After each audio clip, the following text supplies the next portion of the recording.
Welcome to Can't You Hear Me Gnostic, a weekly live stream at 9 p.m. Eastern Time, where the theme is all things Gnostic and what those things mean to us. At least that's what the live stream starts as. But we do have our community that joins us in the square, in the commons, and it is they who dictate what we will discuss as it should be. Hello, Lee Veltman.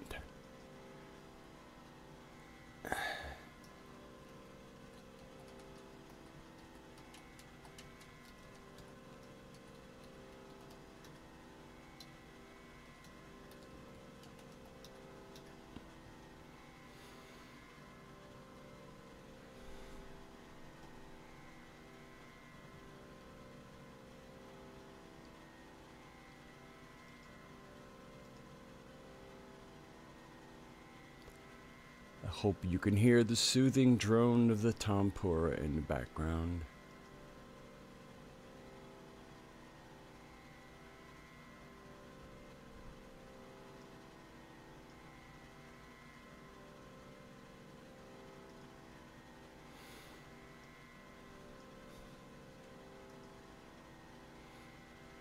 Okay, I think it's time to put myself on the camera and go to the live stream and see how everybody's doing. Mad Finger. Hello, Mad Finger. Welcome to the live stream. It's the first time I've seen your name.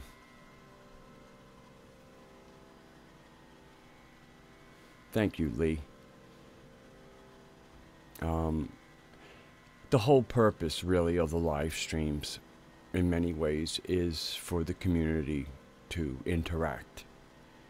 I feel that those of us who start live streams, you know, we try to come up with a theme, and very often we do come up with a theme.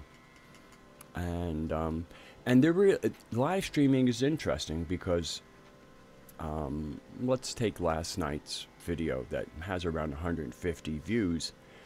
I think at the top there was 20 people in the chat.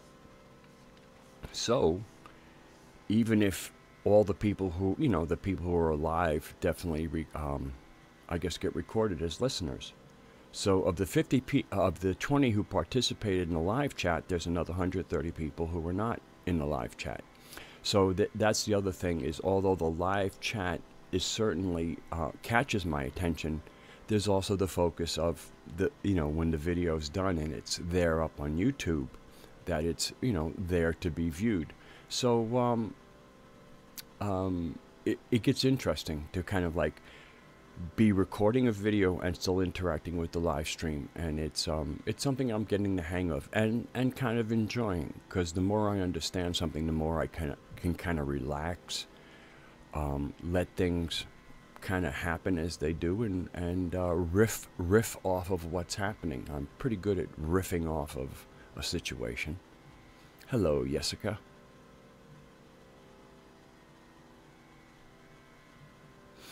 And after last night's video posted, I have, you know, certain people can't be at the live stream. And you might recall I did a live stream a few weeks ago with a commenter. Her name is Moon Luna. And, you know, the reason why I can put it out there, because anybody can read the comments. They're public comments. And I actually did a whole part of the early part of the show answering her questions, because I thought, you know, there are questions that anybody could ask, especially somebody new to Gnostic thought, and also people whose exposure to Gnostic thought has been from the Nag Hammadi texts, which is, you know, an interesting mix of different schools of thought. What's nice about it is at least Mama is in the mix. She's dancing with all kinds of strange characters, but she's there, and which is such a welcome difference from most cosmological narratives. And so, anyway, Luna left me a rather lengthy comment, and I'm gonna read it, and I actually want some feedback from you people out there in the chat of whether or not it seems antagonistic, because the whole thing is people asking questions is great, and to me, anybody who sets up a live stream because they feel they've done some work and can be of use to others, you want to be of service. But I think hello Robin, hello Mari, but this last comment, I mean, you in the first sentence or so, I think it reveals itself that there's somebody who is basically kind of trolling us. So I'm going to read it, and I want you, basically, I really would like you to listen while I read this and have your assessment of who is commenting. And to me, it's to us. I mean, this is my YouTube channel, is our YouTube channel. And so anyway, let me read it and tell me what you think. Now, the last lengthy comment she left was something kind of like, well, how about if I play the prosecuting and you play defense for John Lash? Yeah, the last thing I want to do is a scenario that's based on the archontic legal system. Great call, sister. Let's play archons. Okay, but I didn't reply to that. Okay, I left it alone, let it sit there. Didn't take her up on the game she wanted to play. And I have never, again, I have been respectful of her questions. I have never ever said anything, even in a reply and a comment, that would be considered adversarial. And then she didn't comment for a bit, and now she left this one. And please listen to how this whole thing starts off. You thought I left? Not really. Tut tut. Okay, so this is the opening. You thought I left? I mean, I guess, you weren't commenting, so yeah, but not really. Tut tut. So in other words, I'm back is what, right? Am I misinterpreting that? I wish Raksha was here, because she's really good at making sure that I read things like normies do. But anybody else, any of you else out there can kind of help me. I'm going to look at my dashboard for a second. Okay. So far, well, also I'm on a little bit of a delay. Back to the comment. So, then she goes on. Now, if you recall, last night I mentioned how, ever since I started this in my mind, playing in my mind, would have been, how great it would be to, have a recording of me talk, getting Gnostic with John Lash.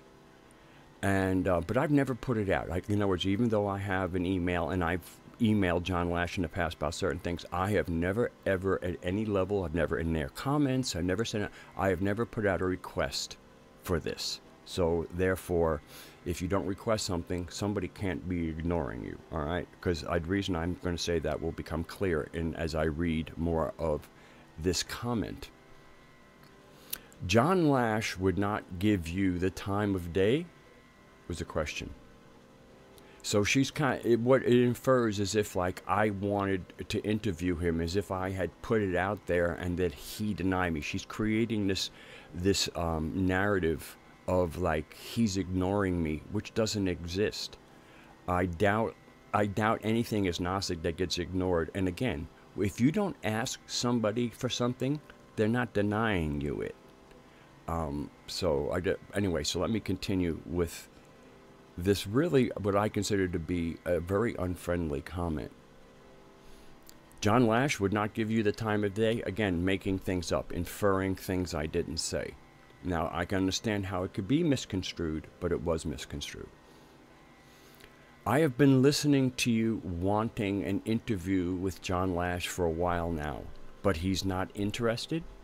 Maybe he doesn't have time to listen to me. And again, I'm actually trying to do Gnostic narrative in a slightly different format, but based on his format. The last thing he needs to do is listen to me trying to make his material enter discussions. I mean, really, he's got things to do. Listening to me, I mean, just, maybe, okay, he seems to be on target, because I would think he would care about what gets put out. I'm going to check the live dashboard just for a second.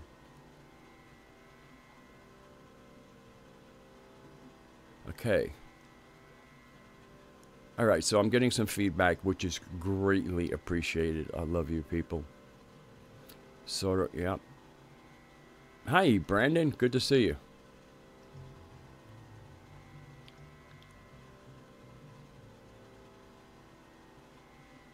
Yeah, everybody's getting... Okay, thanks a lot, guys. Good, I will finish reading this, and then I will maybe address some of the... It's a long one. I didn't even read all of it. I said, you know what?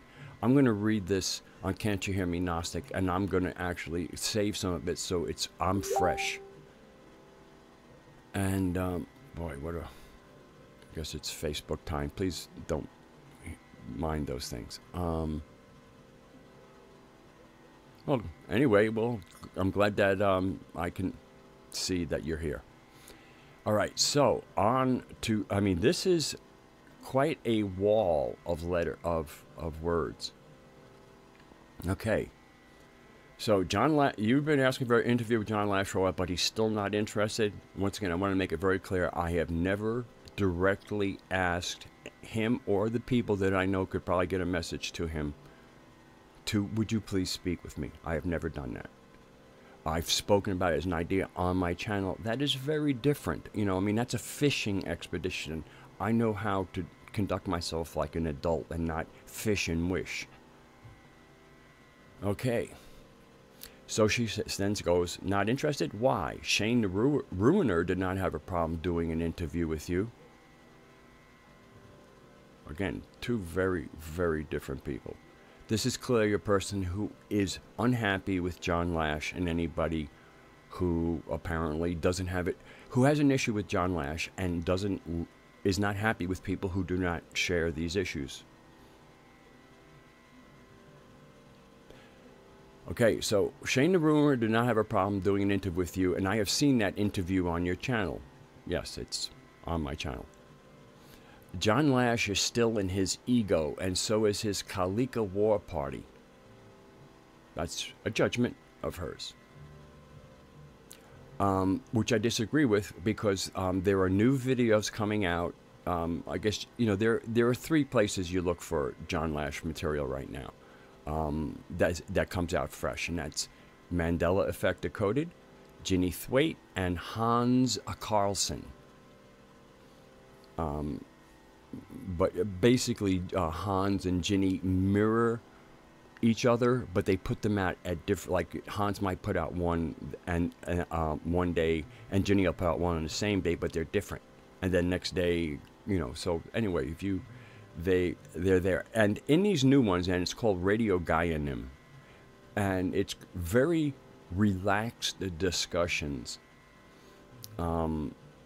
With John and some of the Kalika War Party people, people that he is in the same room with. I know something some of us would like to do. It'd be pretty awesome for me to be in the same room with a bunch of you guys. So, and as I listen to the content, how they speak to each other, how open is it? How free-flowing is it? I listen to the tone of voices. If people are in a place where they're not sure of themselves, the voice constricts in certain ways.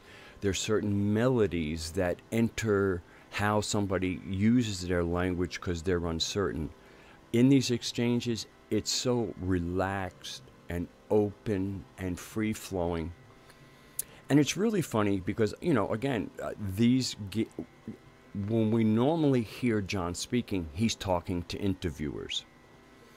And interviewers come, whether, just the top, off the top of my head, interviewers, Lisa Harrison, a bunch of times on Red Ice Radio, and multiple other viewers.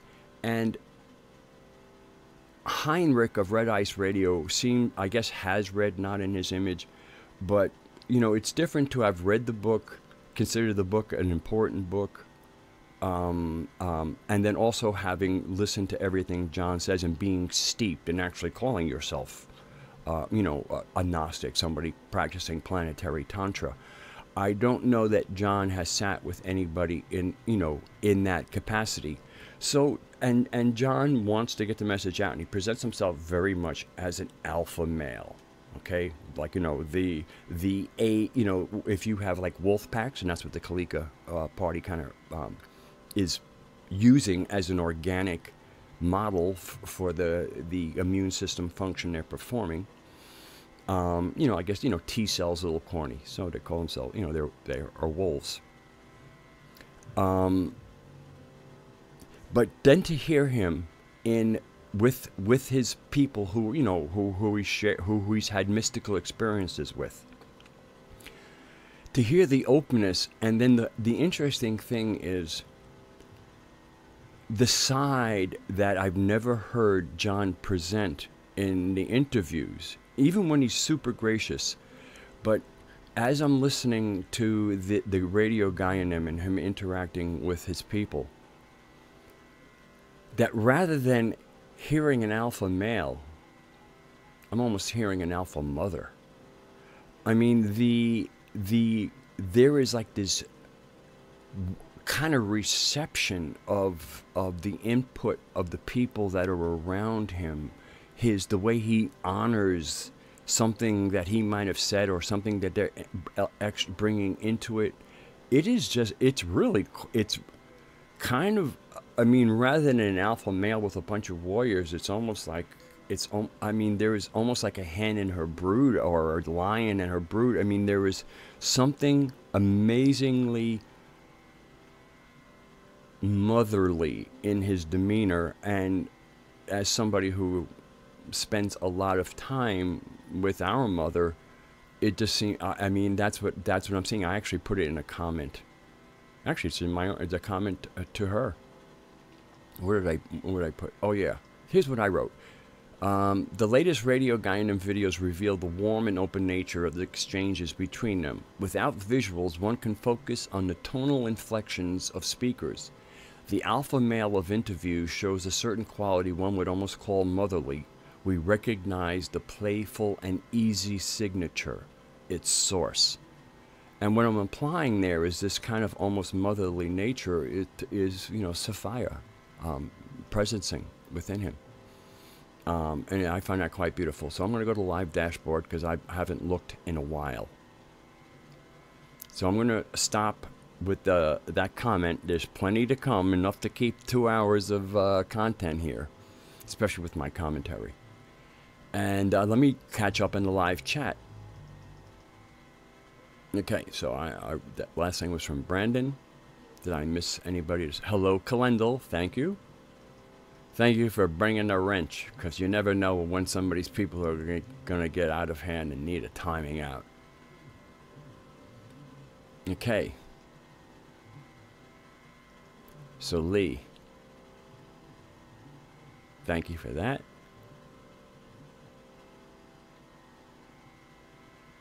Yeah, thank you, Madfinger. I'm glad that you're up on planetary tantra, Gnostic stuff.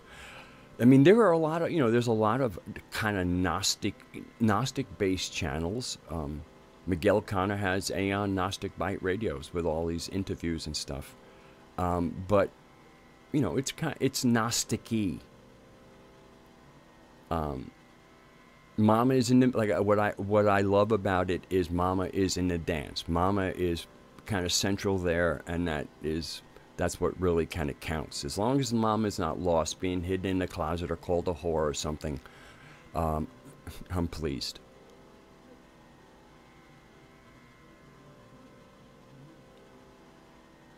Kalindal, I'll let you deal with Robin calling you a babysitter. Is Moose here? Oh, there he is. Hey, Moose. Thank you, because I'm going to be... I've only started reading a comment, and you know how sometimes I can read things one way, and you go, well, you might want to also get this interpretation, so I'm really glad you're here. I'd be here even if I was, be glad you were here even if I wasn't reading. But I think you may provide some assistance besides your presence.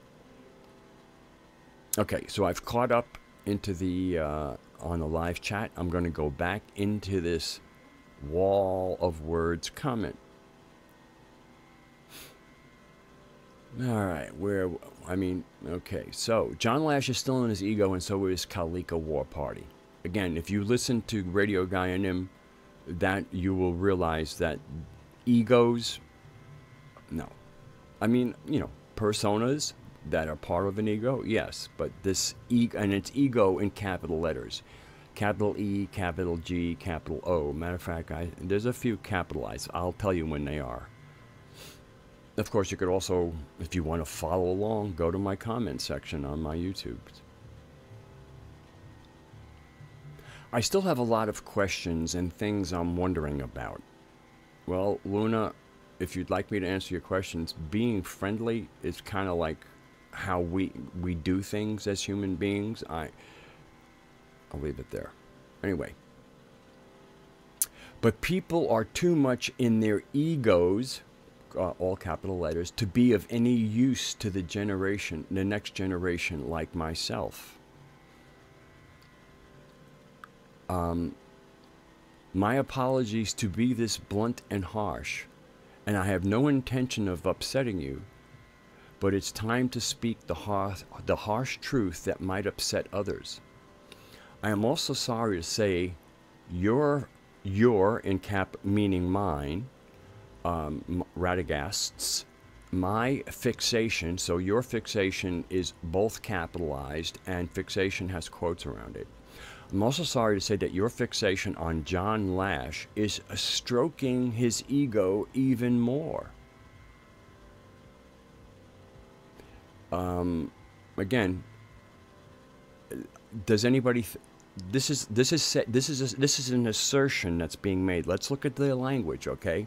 This isn't like an assertion. This is being said as a definite that my fixation is stroking his ego even more. It's not. There's no conditional word like it might be. This is an assertion, and making an assertion without actually having the data and the observation to make an assertion like that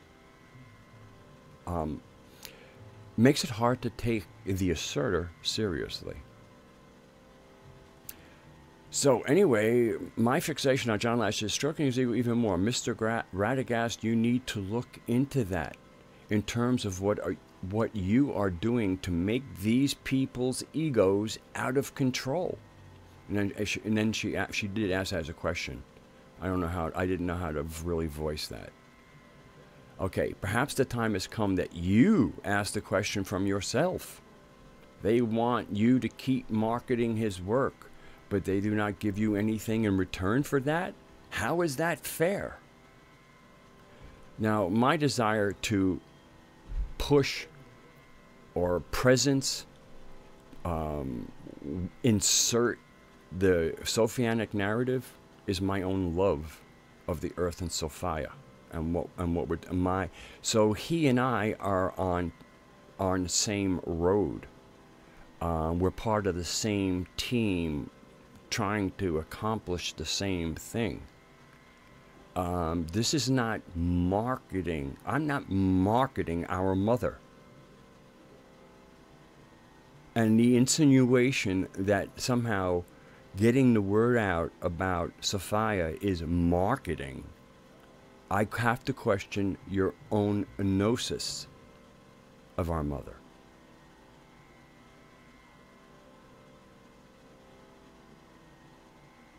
Is that fair? I mean, again, you're making up a scenario as if I'm doing something for them.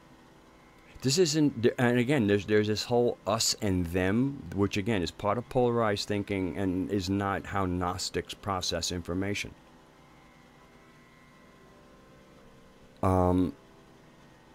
So I am doing, just like I also do Weber speaker things. They don't, I mean, second, I've done videos, I don't even get a reply. I like Weber. I want to hear music come out of Weber speakers. I don't care about whether or not I get payback. This isn't tit for tat. This is how love, it's like our mother. She gives love. She gives gifts. It's not about what's coming back.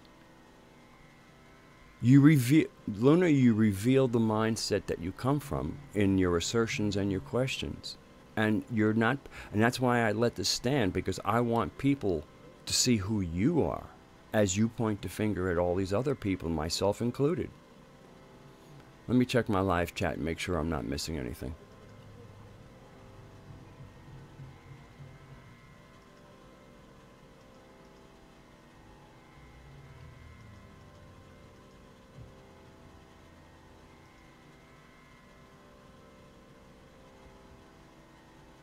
Okay, I will continue.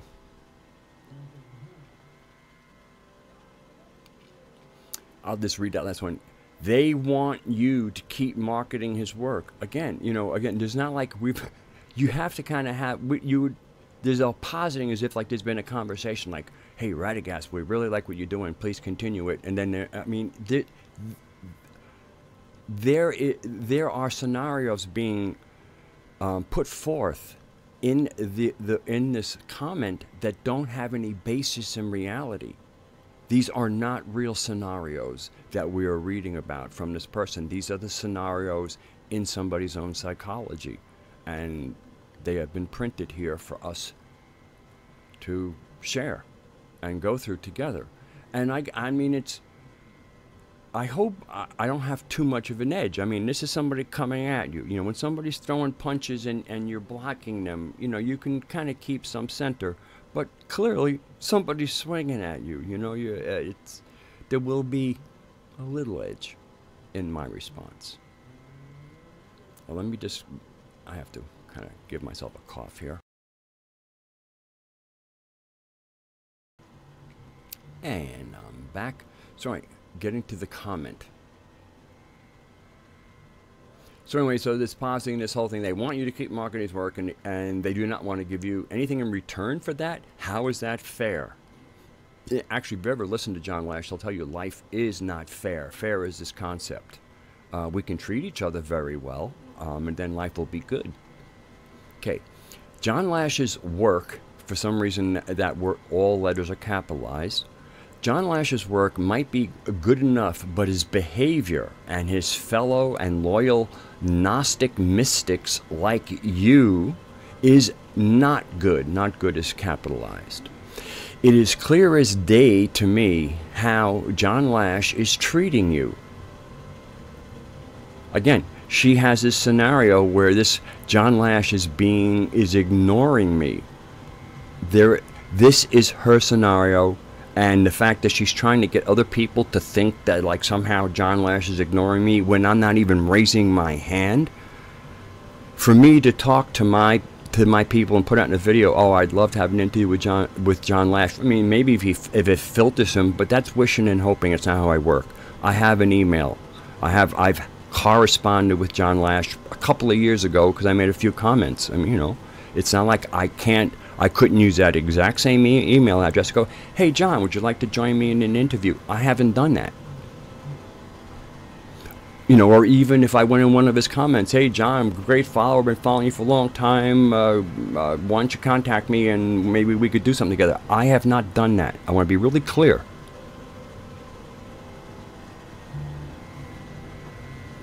So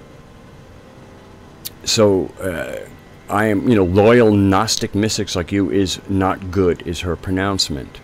It is clear as day to me how John Lash is treating you. John Lash, if he had any humility, that's in capital words, he would have said yes the first time you asked him for an interview.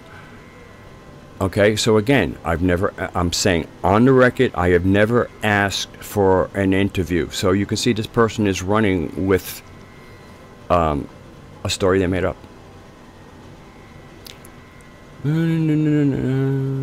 Why is he not doing an interview with you? Because seemingly you do not have big numbers in terms of views, so they may think you are just a waste of time. It's once it's like this person has a problem that the rest of us don't have, which is very interesting.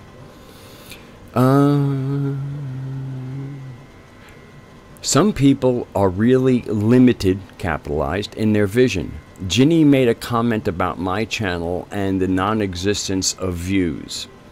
So if that is why John Lash is not coming on your channel to do an interview with you, then John Lash really needs to come down off of his pedestal that he and his Kalika party around him has created for him. Do you know what, Luna? The only person I see putting John on a pedestal, which is a kind of a hierarchical thing, is you. Just like we have in our community, John is the hub. We're a sacred wheel. He's the hub. He's not on a pedestal. The only person putting John on a pedestal in words is you. They are not thinking long term. They are not thinking that people like us who may not have had a lot of views right now may get views over the next time or even with the next generations. You know, we're in the now, and of course we're going to be thinking in the future. But I mean, this again, you sound butthurt, and that's what is going on here. For example, Nag Hammadi writings were found after how long? The same way I know that what I am putting on YouTube is not just for this time, but it is for the time to come, for generations to come, because my intention is to leave it for the generations to come, so that it's not just about this lifetime or this particular time in existence. This is the kind of stuff we will leave for generations to come. So what if we do not have a lot of views today or right now or at this particular time? We are the kind of people who are ahead of our time, and we will be leaving our teachings for generations to come, like the Nag Hammadi writings and all other such writings. Perhaps John Lash, Ginny, etc. should give that a thought. Even then, John Lash should be humble, capital letters, enough to do an interview with you, because you asked or you want to do that with him without any other agendas and reservations. Another question, Kalika War Party is supposed to be about feminine power. Then why a male, capitalized, John Lash, is the head? I don't know, that sounds like a social justice warrior. It sounds like an SJW question. Why is it not headed by a woman? That sounds like another SJW question. And oh, I noticed there was a poor attempt on the Queen a few weeks ago. If that was who John Lash and his Kalika War Party were after, oops, ouch, that didn't work out, did it? Luna, anybody who's been following that knows that the Queen is not the target.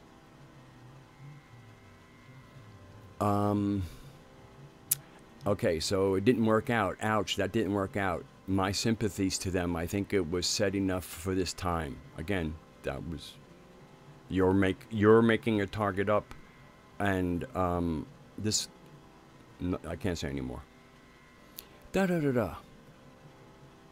My sympathies to them. I think I've said enough for this time, and yes, I expect Ginny to come back and do some more name calling like a 4-year-old again, as I know she cannot control herself. Whatever, I am not bothered. The truth is the truth. Ginny and John Lash need to look into the mirror. In the meantime, Mr. Radagast, I suggest you start interviewing people who are humble and will be happy to do an interview with you.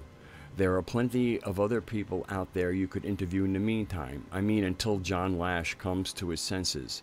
I wish you the best of luck with doing interviews with other people on the World Wide Web. Mr. Radagast, bye-bye for now.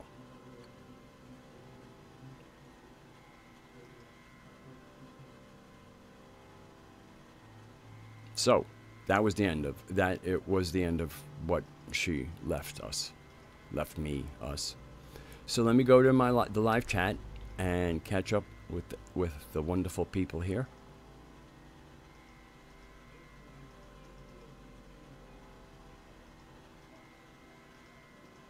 Okay.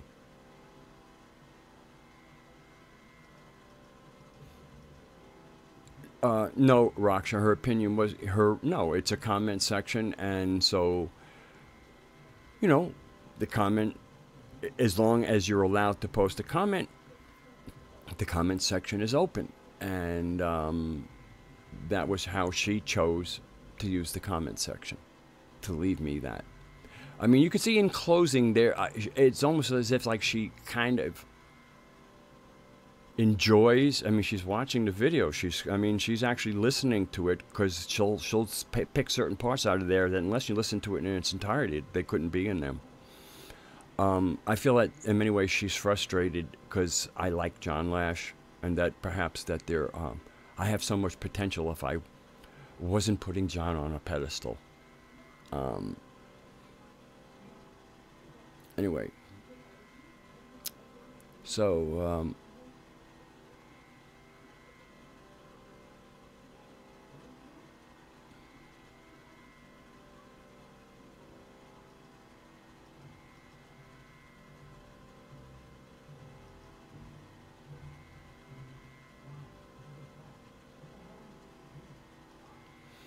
yeah, Raksha. At what point have we come to be afraid of giving praise, admiration, or appreciation? You know, what it's kind of revealed in the words. You know, what it is that, you know, this is somebody who has a YouTube channel, and I tried to pay attention,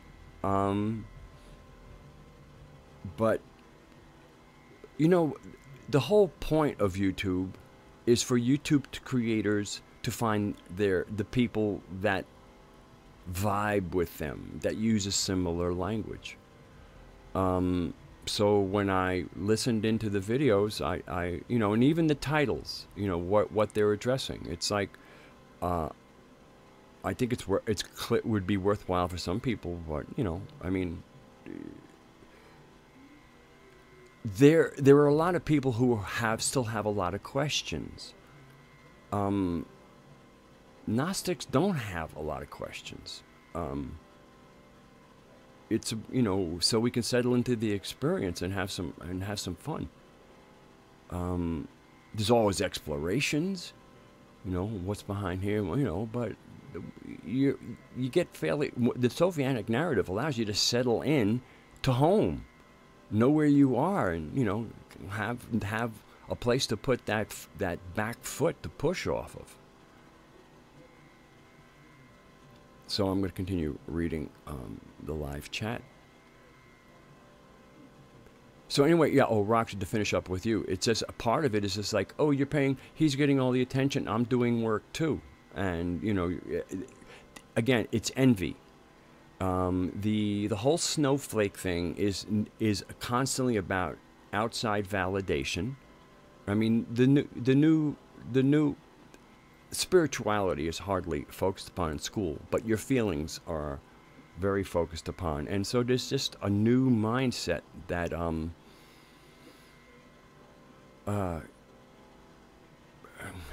has a few things to clear out. Okay. So I just really, so much of what's going on there is that I don't feel recognized. I'm envious of people who do get attention, pay attention to me. That's what I get from it. And if you would just let Mama love you, that whole empty space inside you would go away. Mama will just fill that space up. Okay. Sunshine on. Welcome, Sunshine on. You came in and I hadn't greeted you. Assumptions, judgments, fractured by design. Attempts at communicating with each other and commenting and chatting. This is disconnected. Attempts at conversing with each other. Hello, all. Yeah, that's the other thing. I mean, I think we've all become very aware that text is a way to communicate, but how how limited it is, and to try and use text almost in a limited fashion when it goes to the important stuff. It's almost like we need to, if it's really important, let's call a campfire and talk and discuss it.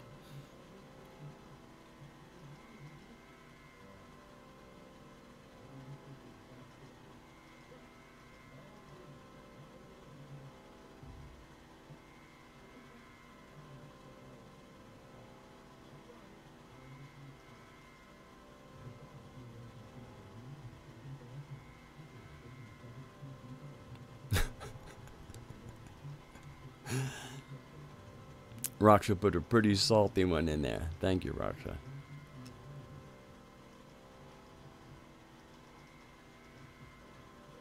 I'm having fun here in the live chat. This is some good stuff here.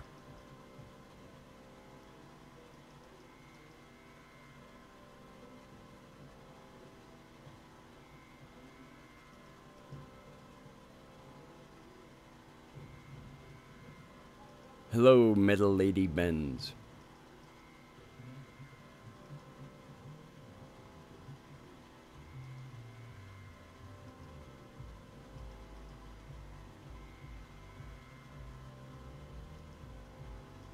Oh, so okay, Madfinger, you just let me know that you're kind of a part of the in crowd.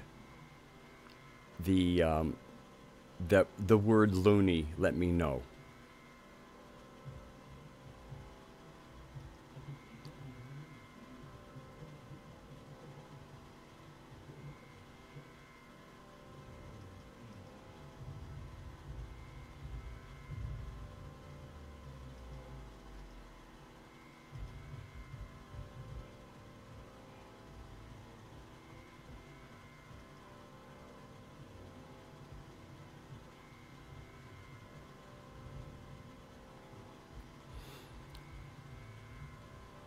So Robin, now you said, I saw you as giving information as you learned it. You gave credit for your study.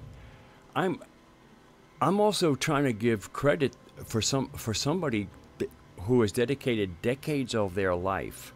After reading the Nag Hammadi, nobody really knew about Gnostics until the Nag Hammadi text surfaced. And rather than just read them and go, oh, it's a strange mix here, but we'll take it.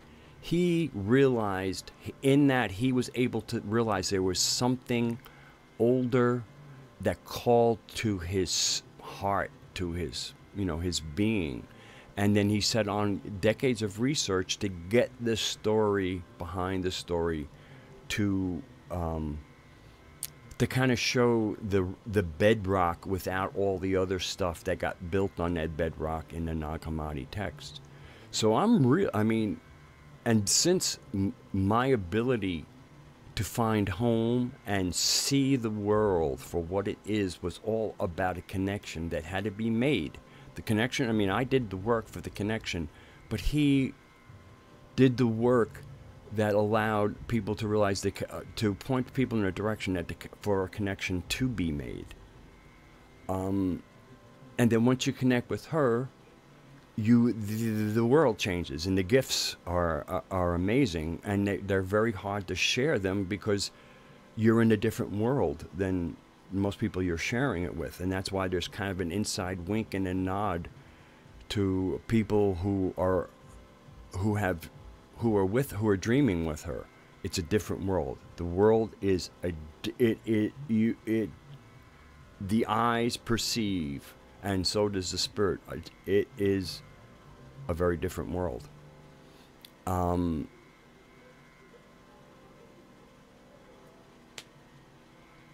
So yeah, loony. I got a little bit off there. So for me, it's we humans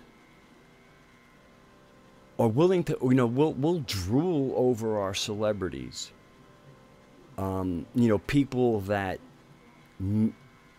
other organizations presence for us to be thought of as experts. And the other thing I really valued John for was he didn't go to university to get a PhD. Those years were devoted to his research, and it had to be multidisciplinary to get to the core of it. And it was done without the dogma and the and the labyrinth of thought that goes on in universities. And so to me, he embodies what's great about us humans is to self-educate and not feel that we need to have letters after our names to have people respect us. Because very often, if we need the kind of people that respect us only if we have those letters, we can't respect. Because it's more, especially now, especially with the education now, it is, if you can pay and do enough paperwork, you can get through. The pretending, a world of pretense. Thank you for those who are asking those to hit the like button. It is nice to see those thumbs up.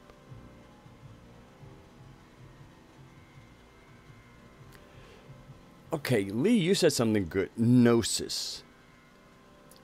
And Gnostic. Yeah, a Gnostic. First of all, Gnostic is basically the N word directed towards a group of people, because as these people were coming out with their new stuff, and the Gnostics who were coming from the mystery schools and the history of the world would encounter this, they could always basically get into debates, and they were just so far better grounded. They weren't just like, they weren't like the modern New Age people who watch a few videos and think they're informed.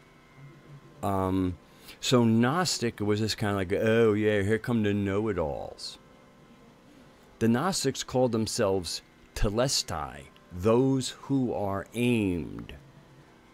And, we're always aimed at wisdom. And once you get enough wisdom, you can kind of keep your aim in a good place.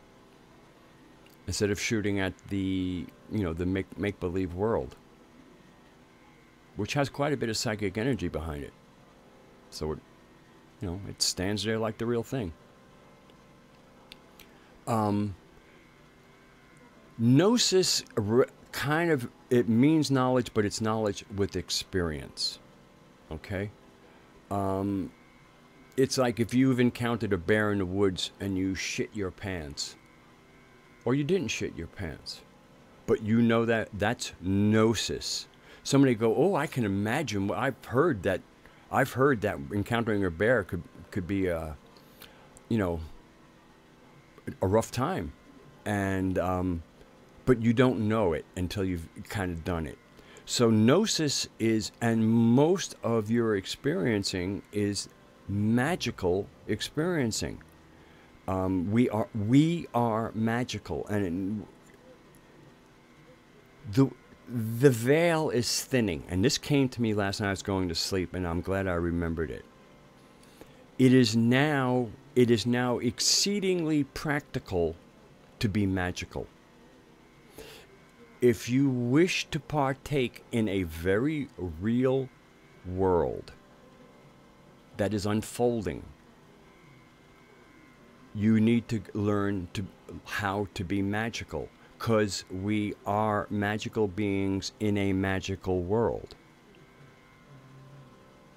And it is exceedingly practical to understand how to be part of the two worlds that we belong to.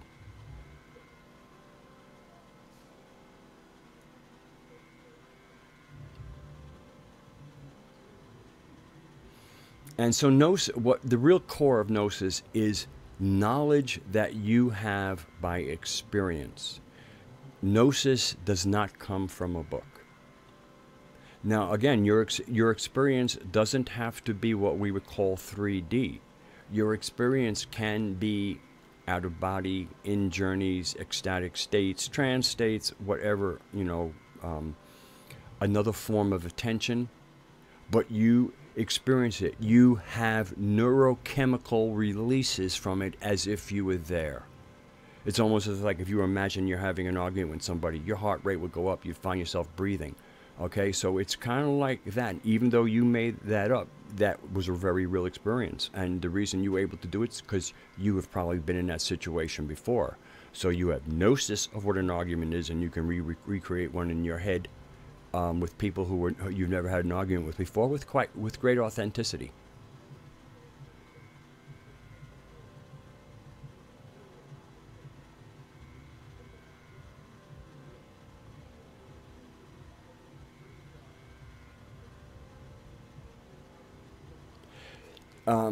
Yes, that part, the let's say the rites and ritual of the campfire, yeah, that is tricky. I was actually thinking about that just before the show, and how, you know, like a campfire is not a live chat. It is as different from a live chat as anything you can imagine. And so that's it's one of the interesting things is to create the space. And part of that would be knowing your participants so that you have the right mix. And the beauty of live chats, is, we months and months, we all get to know each other. We all get to know who we are and how we conduct ourselves when we have a chance to speak with each other. And then some of us keep notes.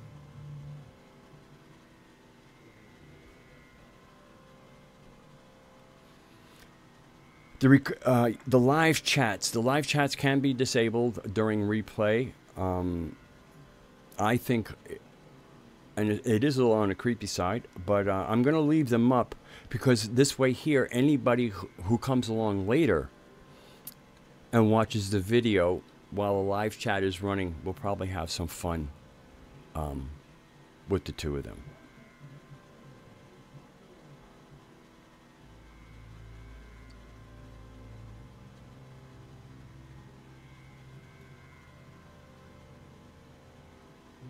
I might have to roll a cigarette.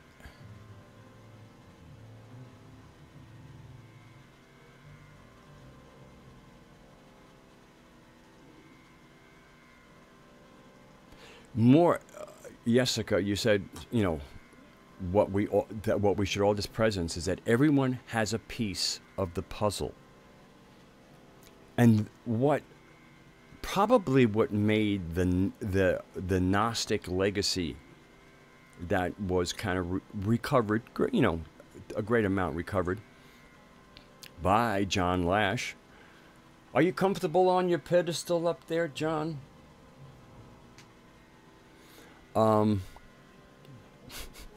Just a little humor. Like I said, John is like anybody who, in a real organic situation, they're the hub of the sacred wheel.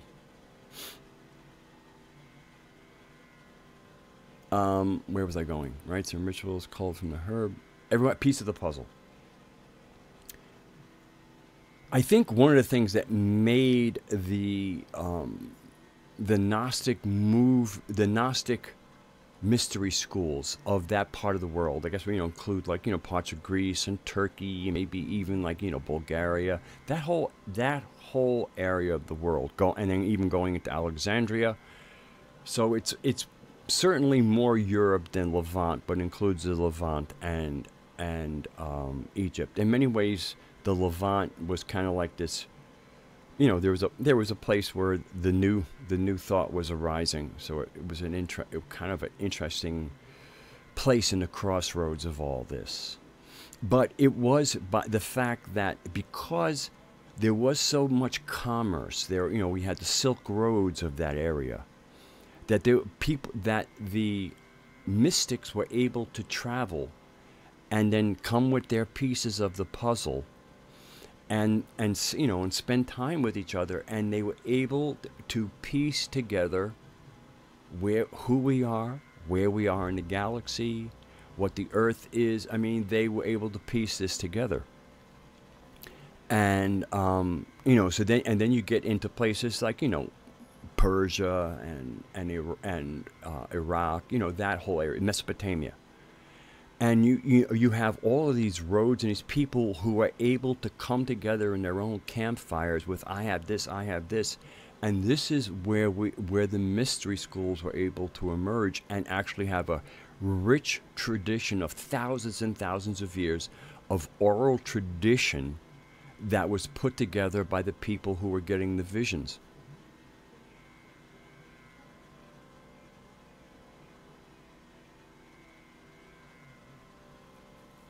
Sunshine on you. I mean, you're saying something that I think actually is important. The problem is with something as organic and healthy as that is the umbrage of the youngers about such a concept. The people who would benefit most from such a thing are the ones who usually will make the most noise about such a thing.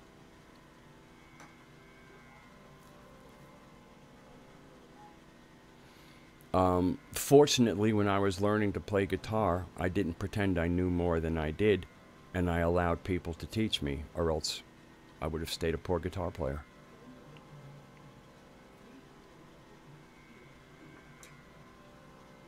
You know, I allowed people who knew more than me to give me their wisdom, that I might then go on my own path and cultivate my own wisdom as an artist.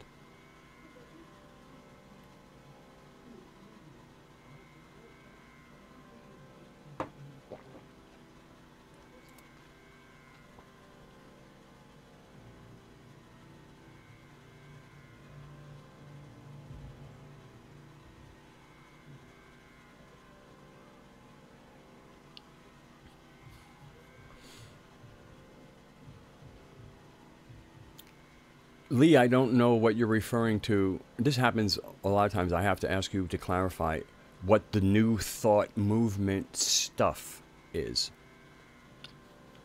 Stuff, New Thought movement stuff, yeah.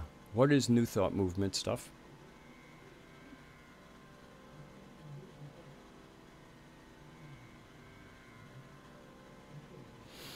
Well, the whole thing, again, I'm glad that I was, my mother and I are, this is about Aspies, just very briefly. My mother and I are Aspies. Neither one of us were diagnosed because we were born before their diagnosis. But my son was diagnosed.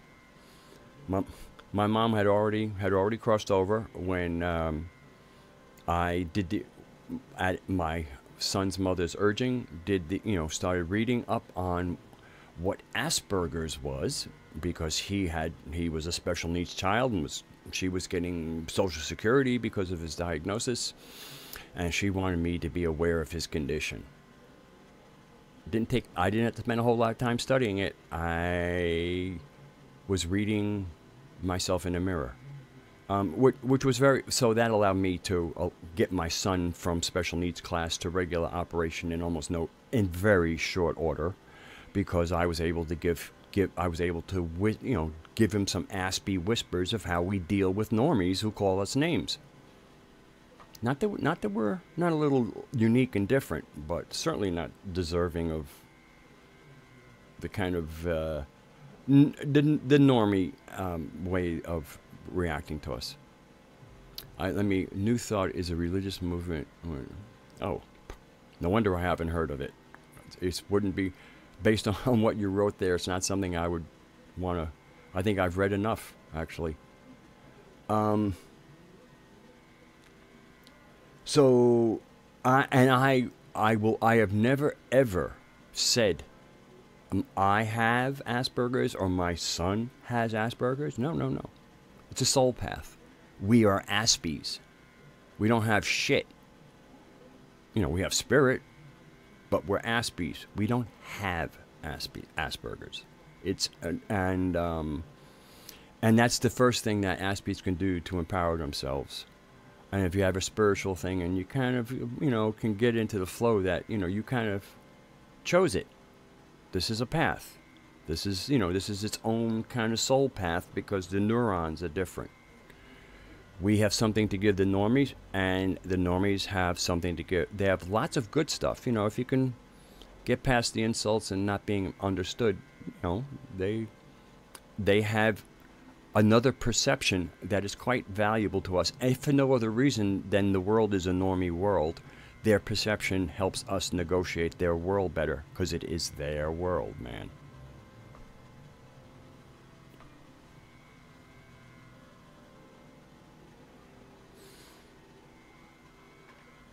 And, you know, meltdowns, I mean, when you're dealing with a bunch of people who are holding up the world that is horrible, and they have this self-righteousness aspect, it is so easy to melt down in those situations, because you really, you know, you don't,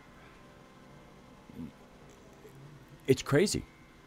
And you're surrounded by all these people who are the world, and they're like a bunch of robots looking at you. They're a bunch of programs talking to you, and you know they're fucking programs.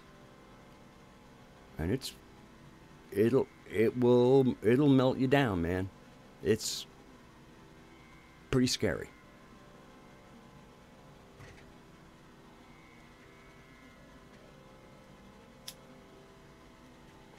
But the whole thing about not having Asperger's is you're not a victim. You may be, you know, experiencing outrageous slings and arrows, but you can, you know, you don't have to be a victim. It's just, you know, it's the consequences. And especially following through, I chose to be an Aspie, so this was to be expected. So I need to find my humor, my coping mechanisms, and kind of almost, you know, with the meltdowns coming, it's, you know, usually wax, you know, you get a little drip of wax before the full meltdown comes. Step away from the fire.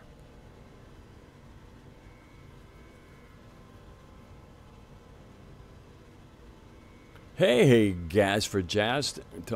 One of my earlier subscribers on this channel was Gaz for Jazz.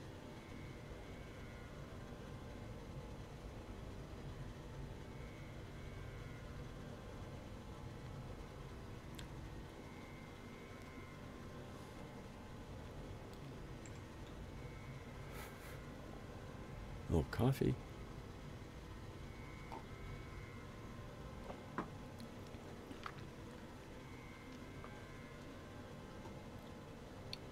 So one of the, you know, Mari, all I can say is just, you know, especially you seem like a spiritual person. Know that it's a path, and it has a different perception of the world, and an equally valid perception of the world. And it's kind of like, as we're talking about, you know, even when we journey, we bring the pieces of the puzzle to the table. Well, Aspies and Normies need to bring their perception of the world around them to the table so that we can share.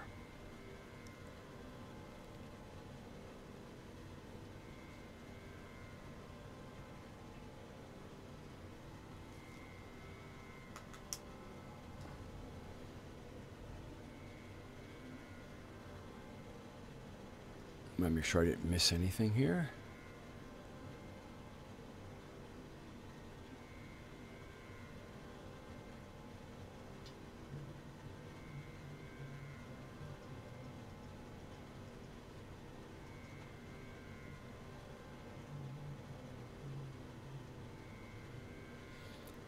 Well, yeah, this is a really good chat tonight. I added a new link for these videos for Gaiaspora. Let me see. Let me see if I configured my OBS correctly from my browser. Oh yes, I did. So I'm going to show you this. And this is the Gaiaspora website, which is, you could say, a companion site to the meta history. And what did I think I chose here? What do I, the briefings. These were the things that we would get in an email, and they would also be posted here. But if you belong to the GNE, all these different things were sent to us, and then we would listen to them. and this was a great period for me. It's 2014. This was Sapphire's correction period, and having the navigator. So that's the other thing. The GNA stands for the Gaian Navigation Experiment. And John, because you can read the sky, was the navigator. If you're out on sea on a boat, you want a navigator, and so that you can enjoy your voyage instead of having one of trepidation.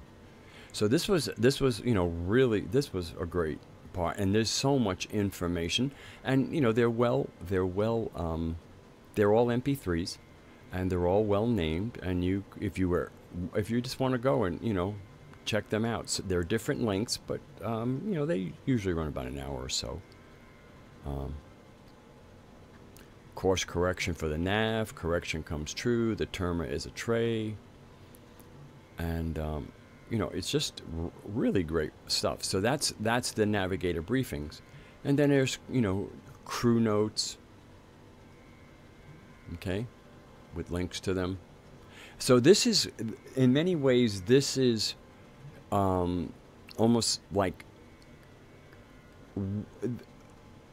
for people who are more acquainted with John's work and who are doing planetary tantra or are interested in planetary tantra. So it's kind of a little more, in-crowd stuff as opposed to meta history, where, this is where people would kind of get grounded in planetary tantra. And I happen to have selected here, this is planetary tantra. There's also psychonautics, living myth, right action, things about Magdalene, alternative grail, Gaia Saphire, reading, Gnostic.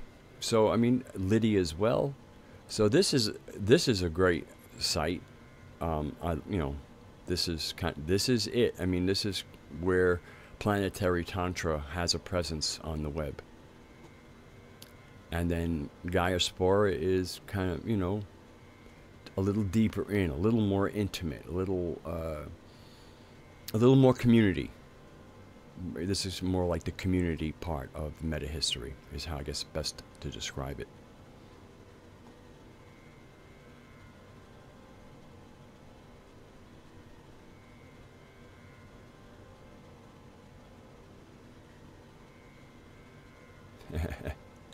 Gotta watch how I select my my stuff here. Put myself back on. Oh, there we go.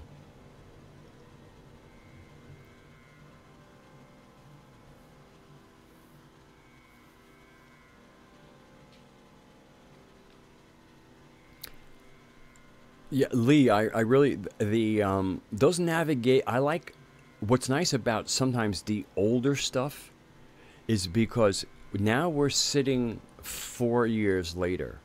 And in a lot of instances, things that, if we listen to things that people said 4 years ago and we go now, it's like, wow, the world has really changed.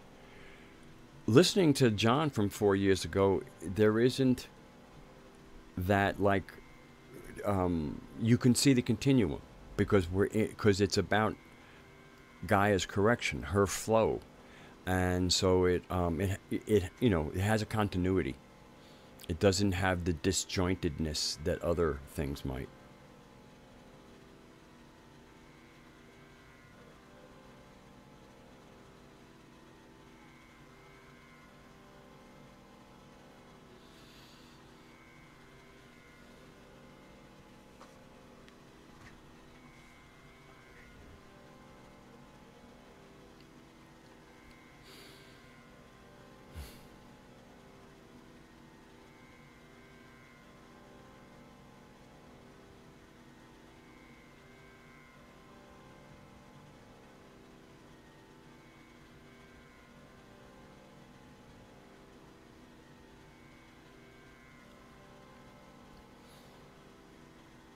Yeah, the word magic just has to,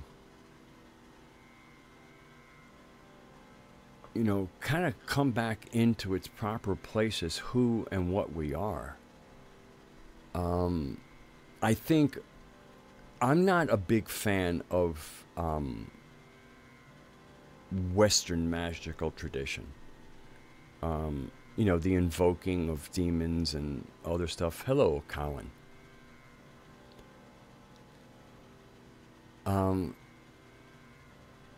Like I remember one time I was talking to Dan Winter. I had a few things with Dan Winter. I was talking about working with some nature spirits, and he said, "I hope you're doing proper protection." It's like, I don't protect myself from, you know, from nature spirits.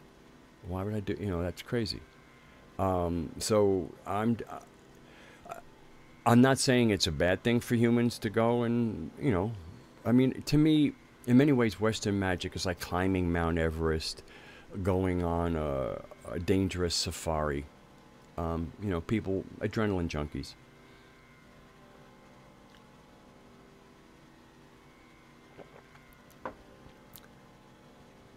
Okay, Callan asked me, "Hey, Rad, what are your thoughts on karma?"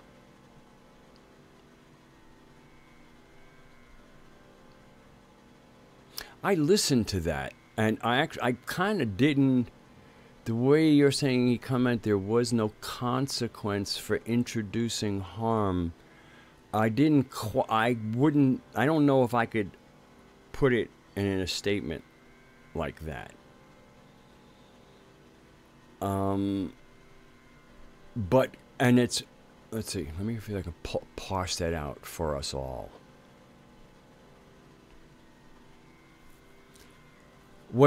Okay, here's what he was explaining was the kind of magic used in the CW or the Charlotte working, and that basically what those kinds of workings are is that you suggest to at least our mother, at least the Kali aspect of our mother. Through your ritual, you are suggesting someone on the planet that you think shouldn't be here anymore. And since this is where you come from. I mean, this is your mama. You know, you cannot run a. You know, if there were any kind of karma, if there were any kind of ways that you might cross, they're her ways.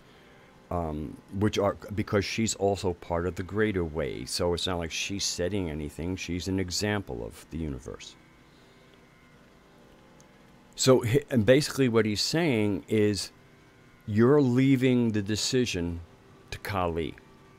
So if something happens, the creator did it. And basically it is you suggesting and then them doing the action. So your suggestion does not create a karma. There is some logic to that. And not even some logic, to me, there's also some sanity to that. The biggest problem I have with this is that we're talking about this kind of ritual publicly. It bugs me, it bugs Moose. Because of kind of like, you know, what the intimate nature of magic. But it is what it is, so it's out in the open, we need to discuss it. And I've done some work on all of this. I mean, this is a huge issue. Psychopaths on our planet are a problem. Not as big as people not recognizing who they are, but they're still a problem.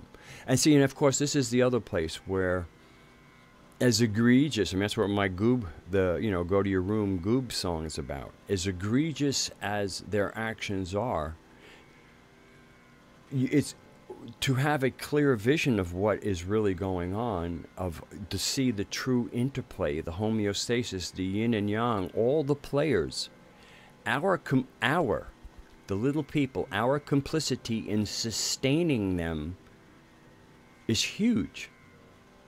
So when I'm trying to find my own rage and anger against them, knowing the support they get from the very people around me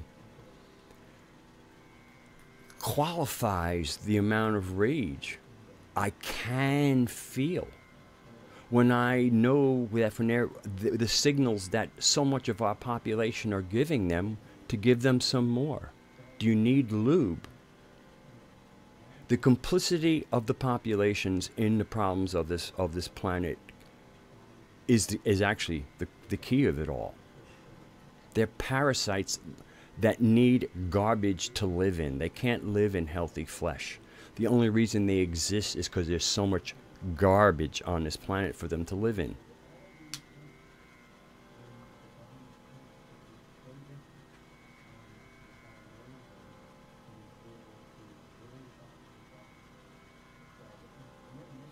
I didn't catch that, Callan. So again, I heard him talking specifically about people who might want to do Kalika practices and targeting psychopaths.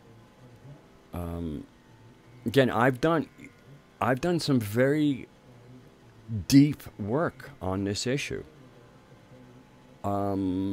I've invoked in, not in a in my inner work, I have found a way at least to get some information from Kali about myself. It's not, it's not for me to ask about anybody else. I need to just know about myself.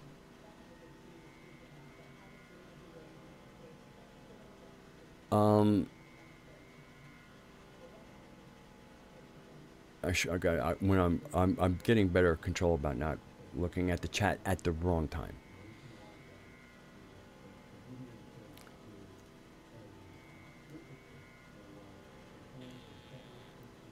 I'm gonna suggest an exercise to you people as, an inner exercise. And it's about this subject. We'll use our imagination. And in the imagination, in this imaginary scene, you're in the presence of Kali. You're in the presence of an aspect of the goddess that would be the aspect that would take life rather than give it. Tied in with the destroyer rather than the creator or sustainer aspect. And let's say, this is what-ifing, but I hope you can see the value of this what-ifing, because this is an experiment. We're going to go into this. We're going to experience this what-if and not just posit it as an intellectual or a sophistry. Excuse me. You're in the presence of Kali. Now, in the presence means we're not forming anything, okay? We're in the presence. We have communion going. We can have some form of dialogue. And all you have to do is say to Kali, that one goes. And in this, if you said that one goes, they go. Okay? Let's say that you were given the power to point a finger and they're gone.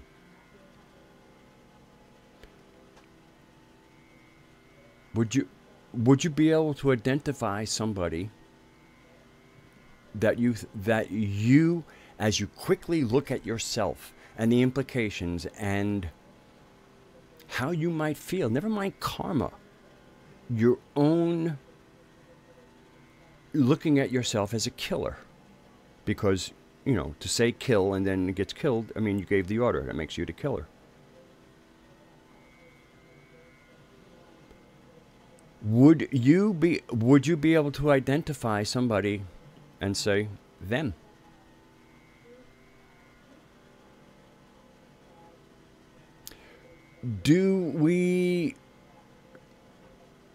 For me, now there are other people who, to me there's no right or wrong answer to me, this is the exercise that we all want to do to know where we stand here.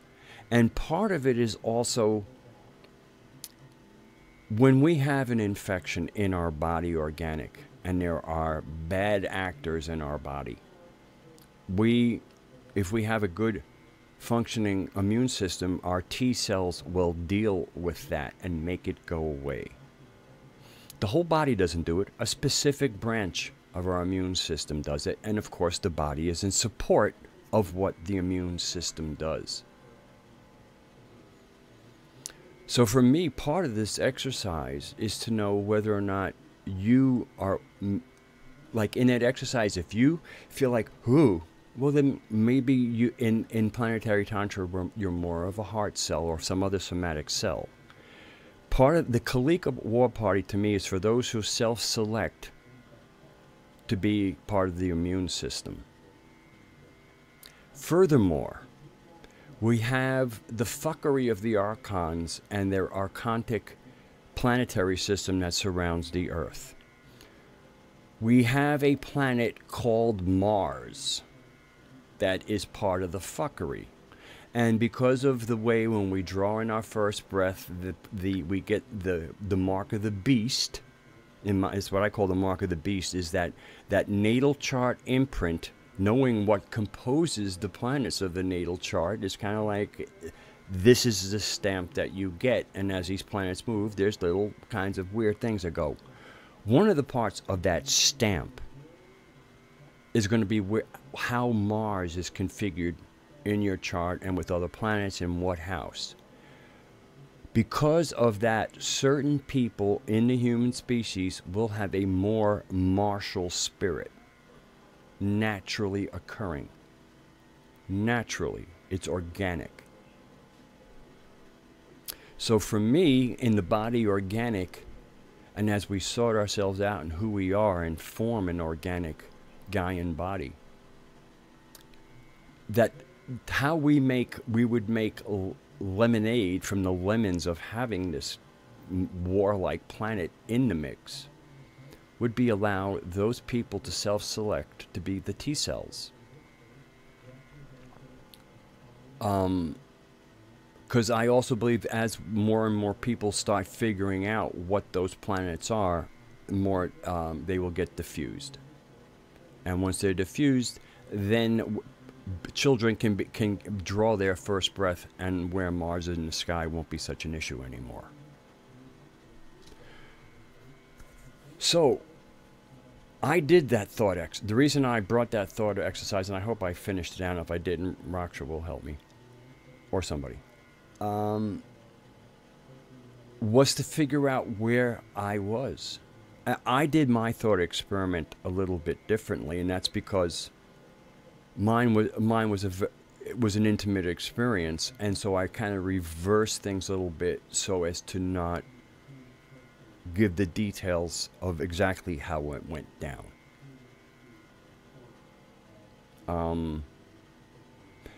I think there are places to share those intimate encounters that we have with the other side, and especially primary beings of the other side, but those are campfire discussions. Those are not in the public commons discussions, in my opinion. And so I'll conduct myself that. Other people can do as they wish. So I'm going to stop just for a bit because I saw some things flashing by that were, that I could not read, or else I would distract myself.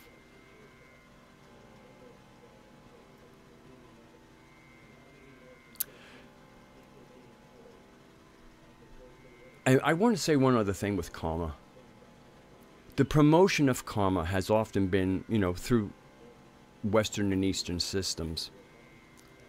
And in many ways, and you can sometimes read it in the language of people when they're commenting. It's like, well, they might die with $1 million, but they'll pay on the other side, or they'll get theirs in the end. In other words, there's almost a satisfaction that people have been given by the people who write spiritual texts, that no matter how much it seems they're getting away with, karma will get them. So you can just settle down and be miserable, because they'll get their misery when their time comes. I think part of that, the reason why that concept of karma was inserted, was to give the goobs breathing room. Another, to help people settle down and go, they'll, God will make them pay, or something along those lines. I'm not saying there are consequences. But that's the whole thing. There are consequences, and then there's this karma, and especially when you introduce Lord. The moment you start hearing lords of karma, I'm not saying there aren't lords of karma, but they're not our crowd. You have to realize the Yaldabaoth Archon comes with there's a whole insertion into our magical world by them. So especially when you do ceremonial magic with those things, especially with names ending in EL, you're playing on that side.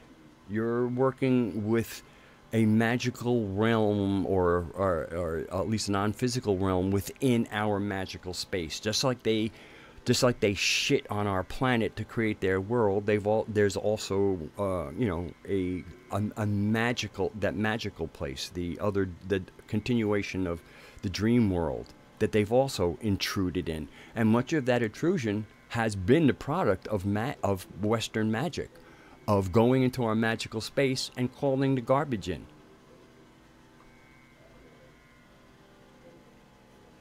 So for me, there are consequences to our actions, and in traditional societies, those consequences were kind of like instant karma. There are a lot of people in our society that probably should be broken into a few pieces, but we don't do that because we'll get arrested for battery. We would have a lot less crime without police, trust me. Without the laws that just prevent us from taking care of business. You don't think that if, especially in America, where everybody has equal access to firearms for the most part, you don't think ghettos couldn't clean themselves up if they were just kind of, hey, we know you got a knucklehead problem. Nobody's going to come in and arrest anybody. So, anyway. So karma, I think the concept of karma is actually an introduction by the goobs. Goobs is my word for the controllers. They run gooberments, and they are, I call them goobs because goober brings up a kind of a crude thing, and that would take the sting, because it wouldn't portray them correct. Goobs, they're goobs. And I think the goobs inserted karma as a concept, and part of it was to give them some breathing room, but we have consequences. Actions have consequences, and again, in Mama's world, this isn't some afterlife consequence. Fucking up in real time has real time consequences. Yeah, Mad Finger. Worst karma to passively watch evil and wait for a savior. Exactly.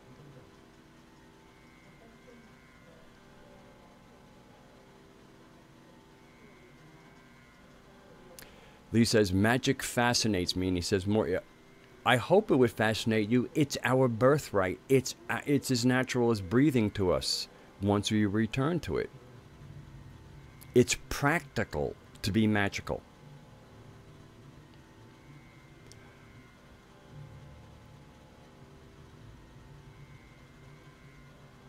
Okay, all right, yeah, Callan. Very good. He was talking about there would be no consequences for the people in the world causing harm. I agree. Again, you have to believe in karma to think there would be consequences other than consequences from us. So this is kind of like, that's the whole thing, is as long as we believe in karma and think that, okay, you'll get away with it on the planet, but once you cross over, you're gonna burn in hell. Again, this is pacifying nonsense. The only consequences people doing crappy stuff on this planet really face would be if we could get at them. And that's part of John's logic and approach to the Kalika War Party, because there's no access to them. So his thing is about creating magical access, and then using the Kali aspect of the mother as the final arbiter of you pointing a finger, but it's upon them to take your suggestion or not.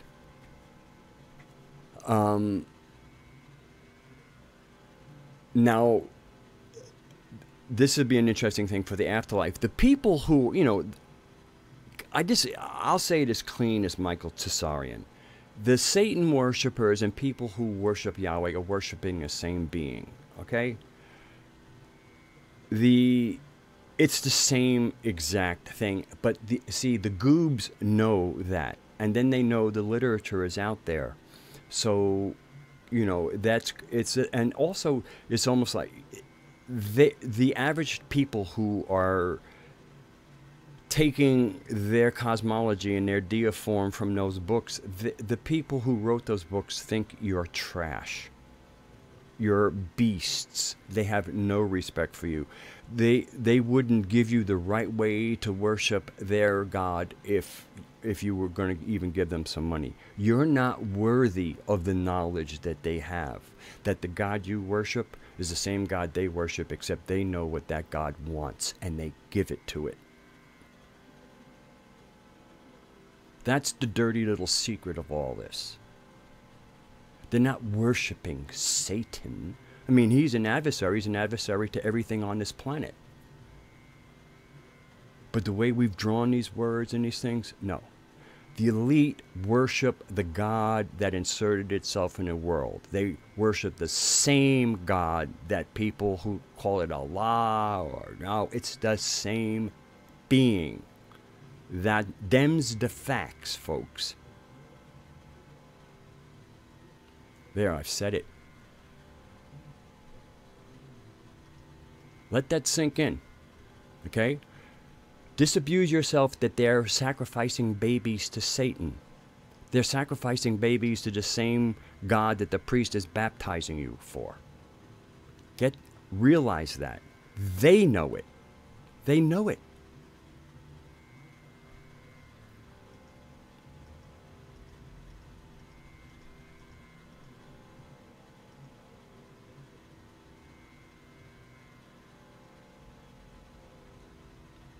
And this is, to me, like, let's say, like the Q people are like salivating for the exposure of the pedophiles, the Satanists, whatever else. That might be the one time where if they ever get caught when they're in a place, one of them is going to say to the world, we worship the same God you do. We just know what it really is and what it really wants.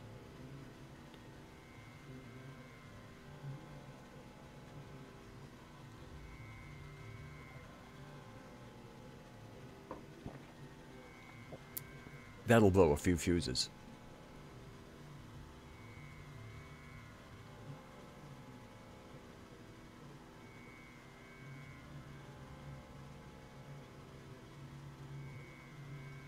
Hey, Doc. Didn't see you come in.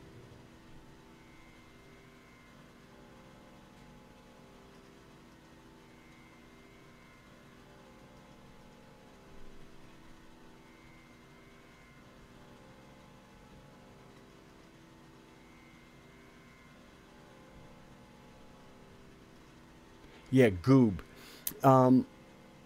Part of what I'm going to be doing with my music, and I mentioned it last night, but there's some people here who weren't there last night, is part of a Druidic tradition. The Druids had a different part. One group was the bards. Part of bards was to, write songs were best because then people could sing them. And in them is a form of mockery of the pretenders to be rulers. And it has to be it has to for it to mock, it has to be true. So I picked the word goob. Again, the whole thing is from government. You have a bunch of goobers running, you know, a bunch of jerks, assholes running government. So I call it gooberment. All right. And then you have the people, the unseens, and sometimes we might know their names, who really kind of control those gooberments. Now, some people might say, well, why don't we call them goobers? There is a word, goober, and it's kind of like an unsophisticated rustic that picks their nose and stuff like that. So that wouldn't be good mockery.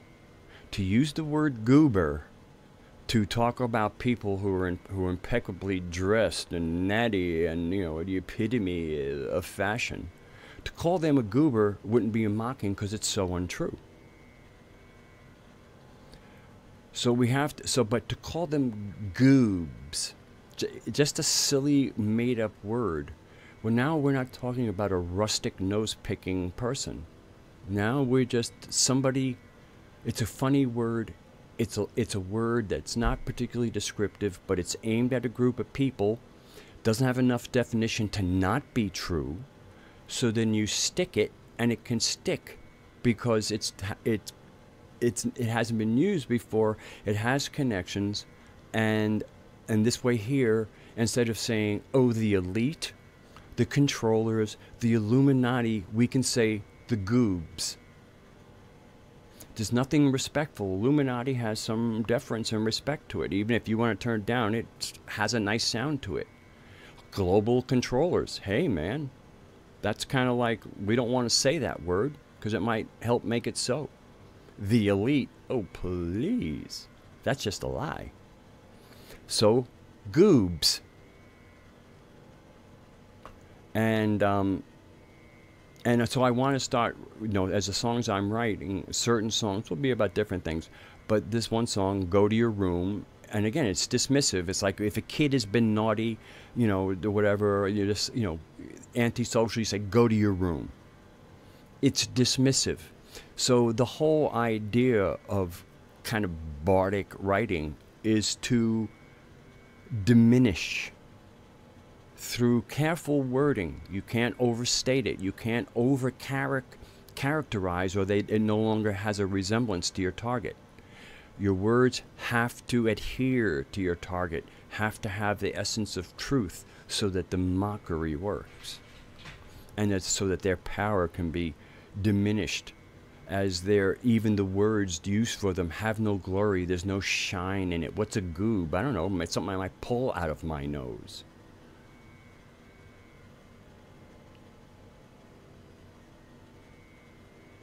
So that's kind of the strategy of that. And when I said, like last night, I said, you know, about going to your room, and they go, do you mean a bunker or a dumb? And it's like, it's a metaphor. It's, again, it's, if you say to somebody, even if we hear, go, like somebody said something like, oh, you go to your room, it would be like, you know, you're being bad. It's that kind of like casting shame. It's that light of you're acting like a child. Now go to your room.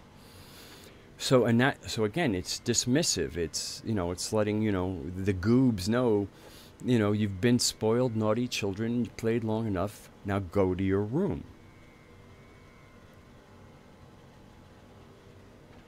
And now you also have, one of the lines is, your strut hints at a limp. Okay, because they strut. Your strut hints at a limp, and I think you've had a glimpse of your destiny. Now do us all a favor, though not in your behavior, and go to your room.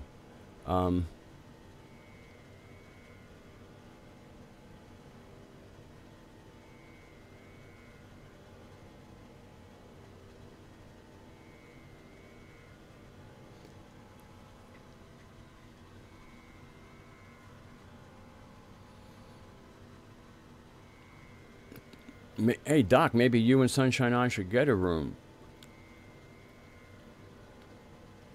No, Sunshine, I'm following what you're saying here, Sunshine.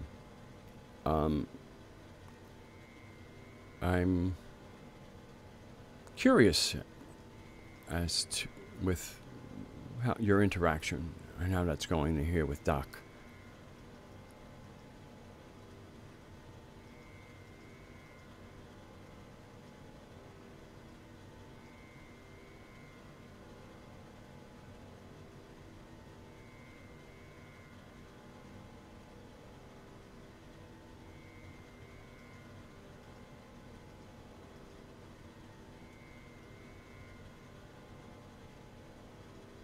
Catching up on the live chat here.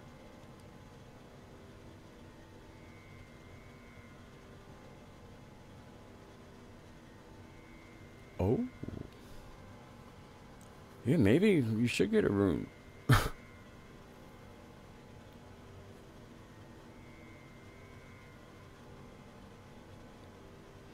I just want to remind everybody in the chat that these chats are saved, and when people do a replay, they get to see everything that goes on here, or they get to read everything that was written.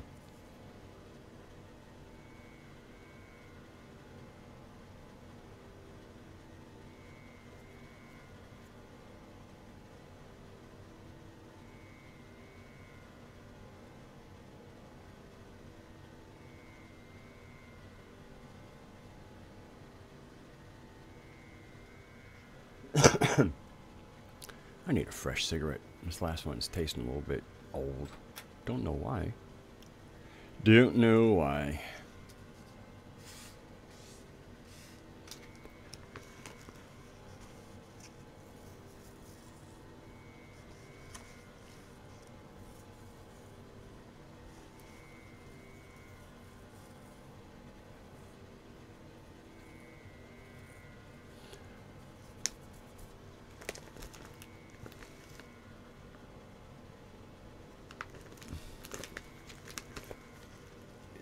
There seems to be,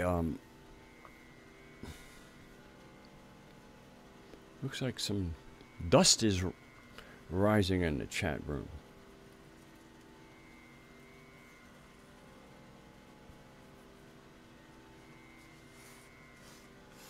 But it seems to have settled down.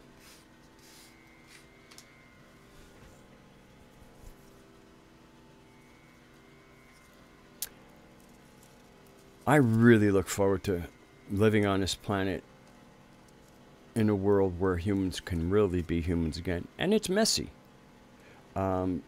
Especially the beginnings will be pretty messy. Once we're just allowed to figure ourselves out, it could actually be pretty amazing. Might be a few black eyes around, you know, but we'll settle in.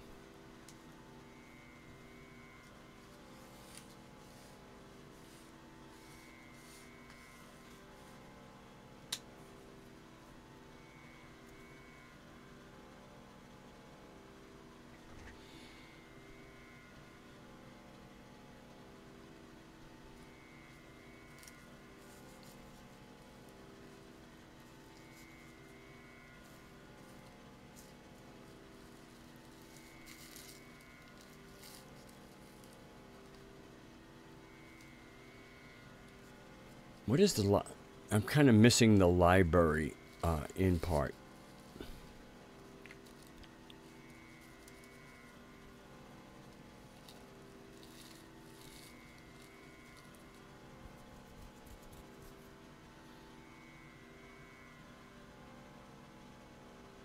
Okay, good afternoon probably for you, Mari.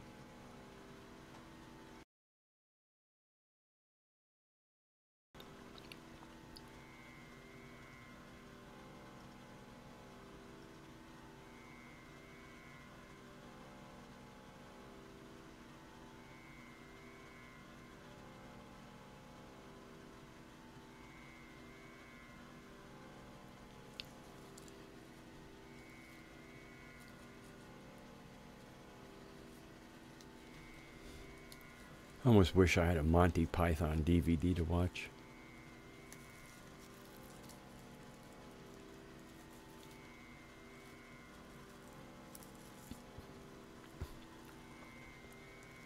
I apologize to viewers who will watch this later for some of the quiet times. There is a chat going on here. that you can read while I'm quiet. Overall, it's pretty good chat. I was waiting for that.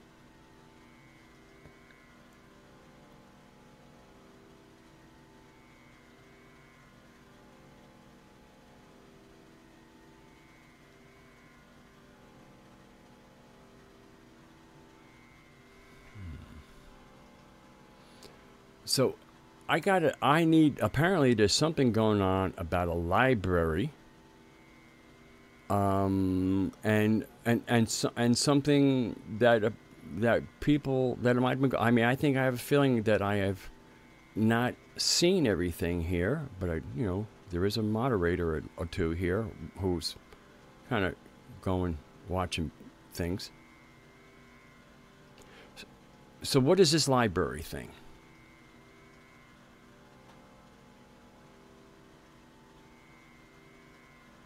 I thought I was reading the live chat and didn't pick up on that.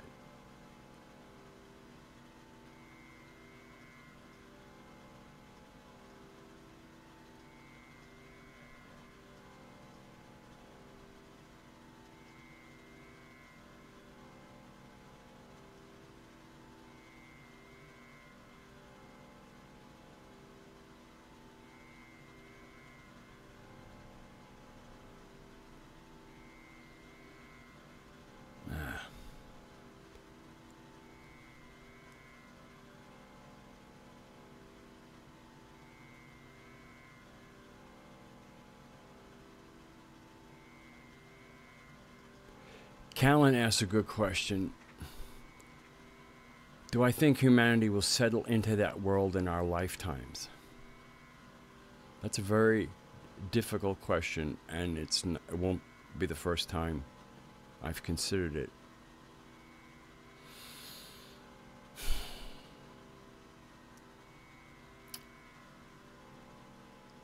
In our lifetimes, yes.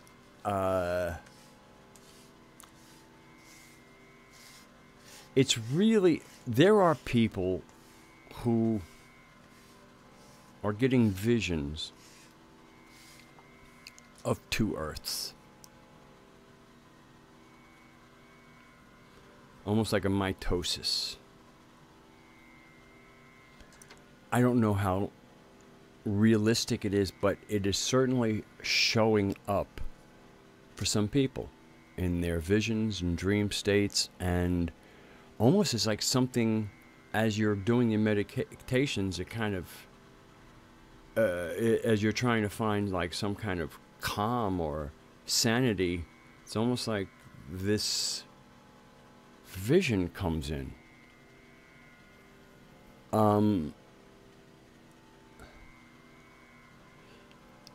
It's hard to take it. It's so fantastical. It's really hard to take it literally.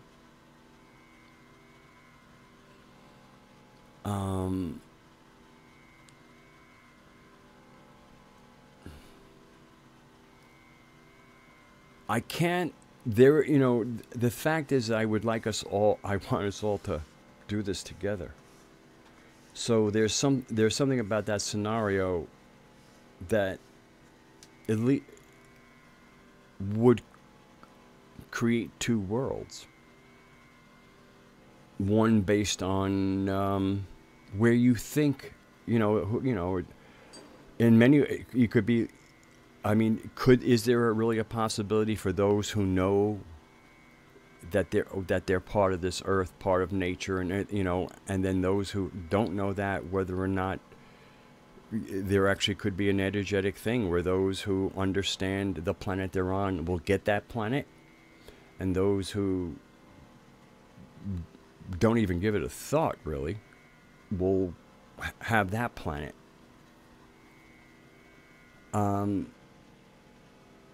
Again, I don't like to exclude people. I don't like to exclude brothers and sisters, family members, and stuff like that.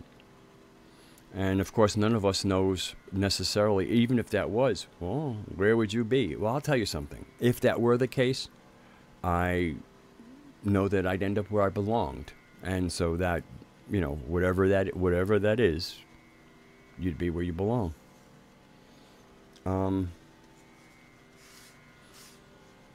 I guess there are a few that worldwide traumas or shocks, and I don't necessarily mean external. I'm talking about to our psyche. Because this is a battle of the psyche. This is all about what we are, the magical beings, and the world that we live in with the power of our minds and our imagination, and how what a mess can be made by getting in that space and messing with it. And how nice things could be if that gets cleaned up.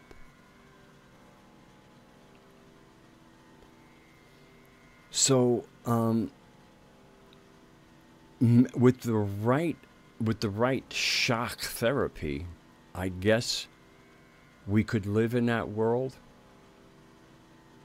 I mean, again, we group create our existence. It's a consensus reality. So it's really interesting when you kind of plug into Gaia. You see the consensus reality. You're a part, but you also see the artificiality. You see what holds it up. You see how it could crumble relatively quickly if you knew who you were and where you came from. If you knew your cosmic story and your placement in it. And how without that, you're clueless in creation. You're a floater. Living, your own unique life, floating around with others floating around. So, the world that I know that what you saw, you're helping bring it in. I hope so. I would like it. But I have to wonder about that almost mitosis. Almost like a cell splitting into two. And whether that could be done energetically, where there is still only one physical Earth, but another vibrational Earth kind of pinched off. But I know that sounds completely fantastical, so I can talk about it as visions, things in my head. But to get ready, the Earth is going to split. I have to maintain my dignity, and again, science is great for data. It's great for examining getting data for connecting the dots between the worlds. Again, I have no problem with science. Scientific interpretations. See, I love scientific data. It's their interpretations that I often come up. It's like, this is very unimaginative, people. Okay. Hi, hello, Cy Borgeson.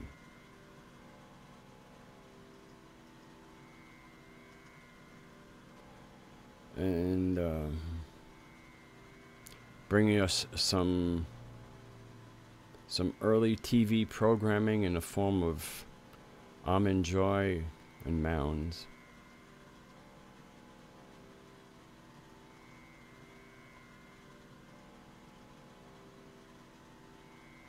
Oh, plenty of a strange energy. I mean, I think there's that whole thing about these incoming energies, and so they'll be new, and often what's new can be strange.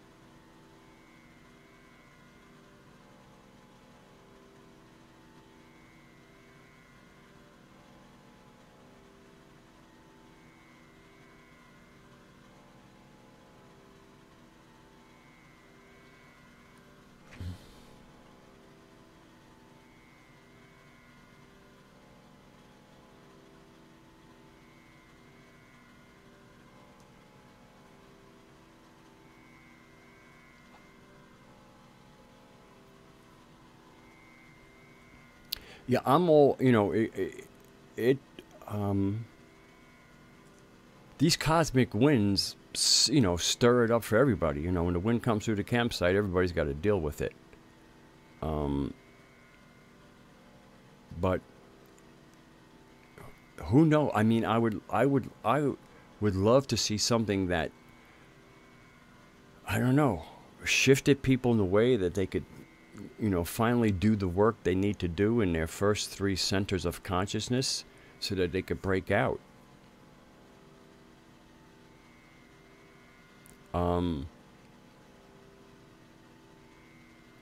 And so much of when information is given out, people, like good or bad, they want, it's almost, and I feel that the need to categorize in good or bad is so you can put it in a box and put it on the shelf.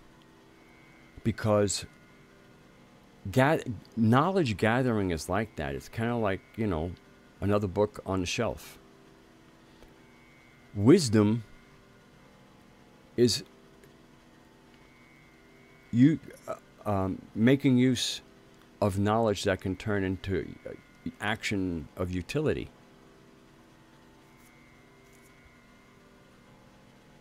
And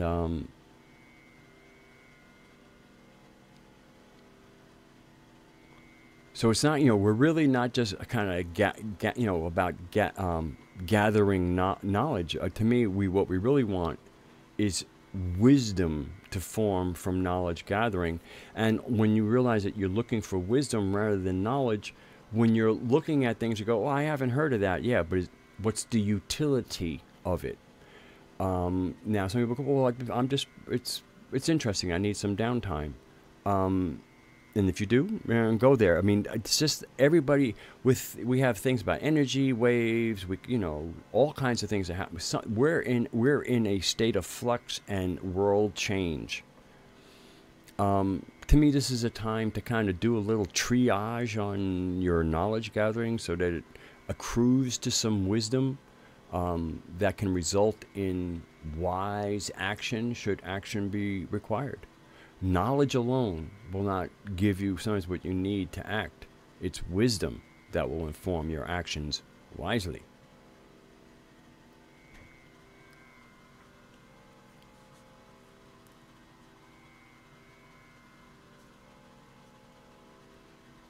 Hello, Gary Rayner.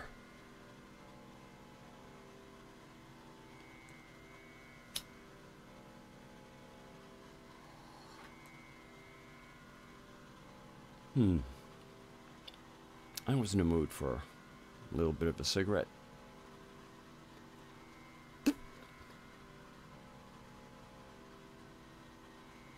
Yeah, data is data. Data is data. Smelling a rose. That's like, how does it smell?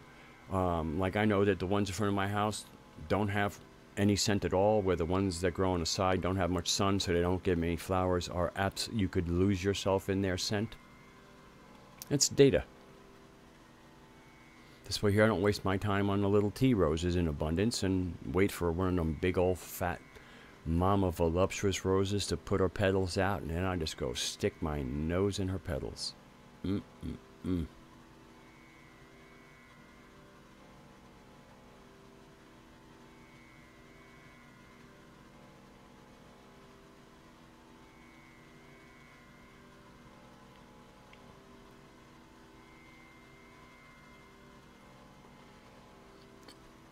The utility of knowledge is situational.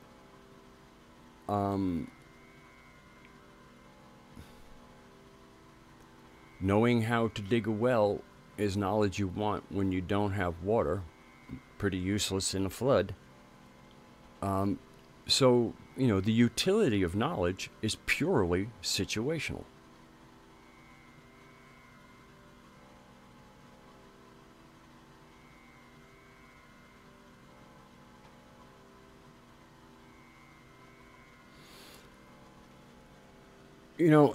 Sunshine, this is a good time for me to kind of reiterate on a teaching that I do sometimes about the chakras, feelings, and the mind or the mental capacity, where we would be working with, the harder code of knowledge. Feelings are a data stream, and a very important one. They arise from the second chakra. If you have a healthy body, you have a whole colony of bacteria that kind of live in the quantum field that will give you enormous amounts of data about your immediate surroundings and people. They feed, and since they live right there where the second chakra is, that is kind of like where their consciousness will communicate with. Feeling and emotion are two different things. Feeling is the data stream. Emotion is the neurochemical stream that results in actions and words and deeds and emotional states of being. Feelings are a data set. To be a functioning basic human being, and I'm talking about as rudimentary as you can be as a human being, you have to understand the three states of the first three chakras, and you must have them in some kind of working order. Just because the parts move doesn't mean they work.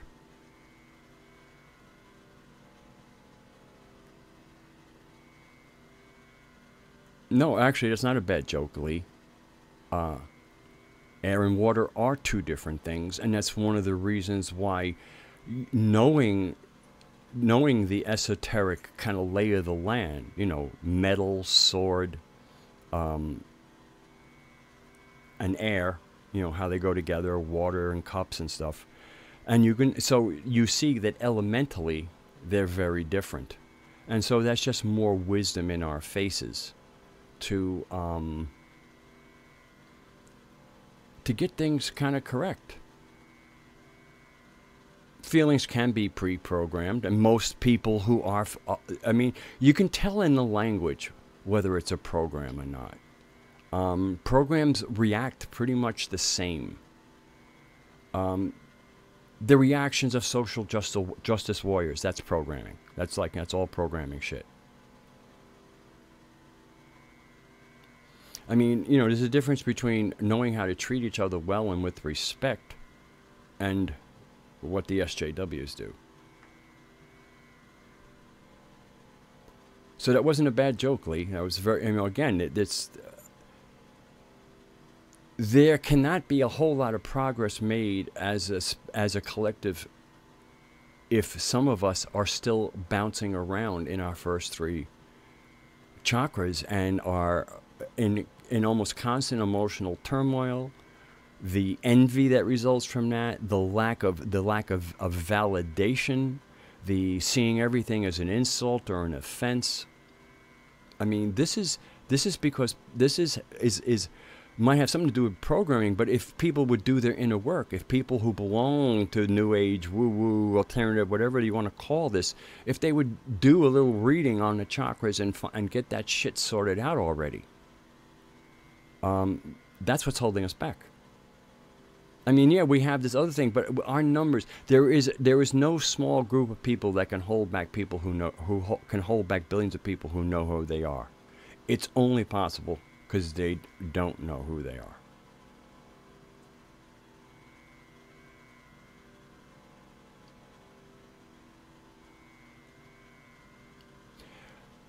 There's no need to remove ego. Ego is part of our persona. We need, to me, the seven fuckeries, also known as the 7 deadly sins, are very good to look at.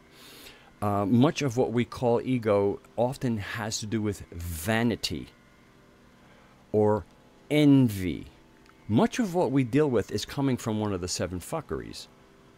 And so there's nothing wrong. Again, our ego is like a dog to manage. Good dog, bad dog. Well, how well did the owner, you know, how much effort did the owner put into making sure the dog could go out into public?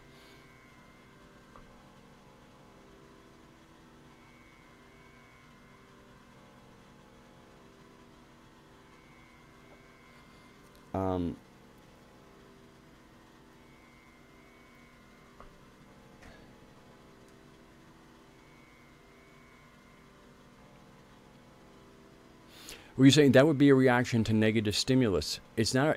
Again, we have to. Why we're saying negative stimulus? It's stimulus. It's like data. It's data. Now, some of that data, we might go, "Ooh, that's shitty data. Ooh, that's nice data." But until, and much of that can be where we stand. It can be perceptual. So the idea that reaction to negative stimulation, no, it's just they are triggered by stimulation. They might call it negative, and the reason why there's so much confusion about what triggers people is because it isn't objective.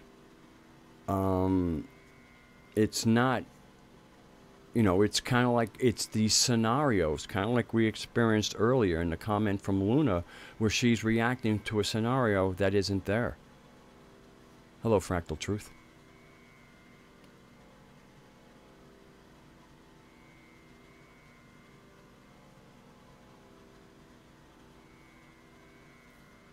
So that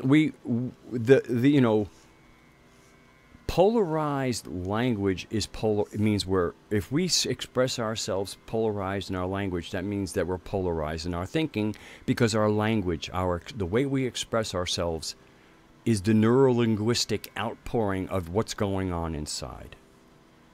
If you engage in conversation with people, anybody who's skilled at looking at language can talk about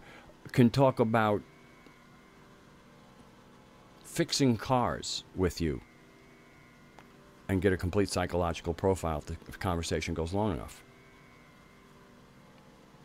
We can't help but tell other people who we are and who we are as emotional beings and what we're thinking without it escaping into our language.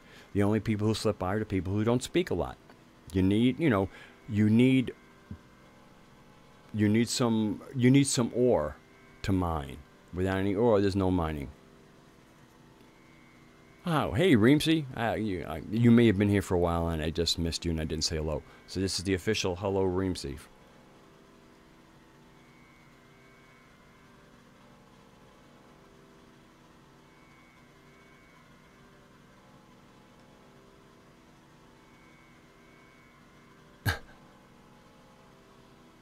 Reemsy, what does the octopus mean? Fractal Truth wants to know.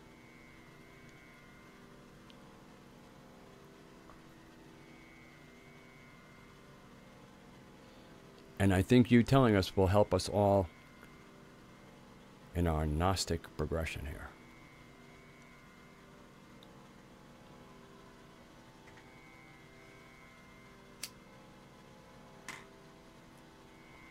Saya is right. It is a hexapus. It is a hexapus.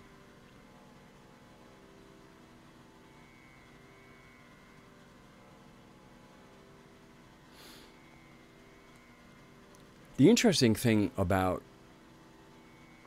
hearing people, using neuro-linguistic listening, anybody can do it.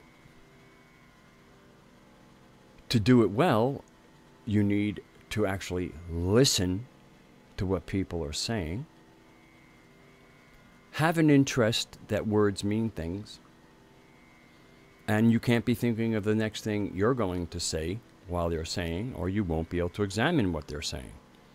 So the ability to learn a lot about people from the things they say is based much on the ability of a person to listen, and then listen in a specific way. Hello, Jet Pet.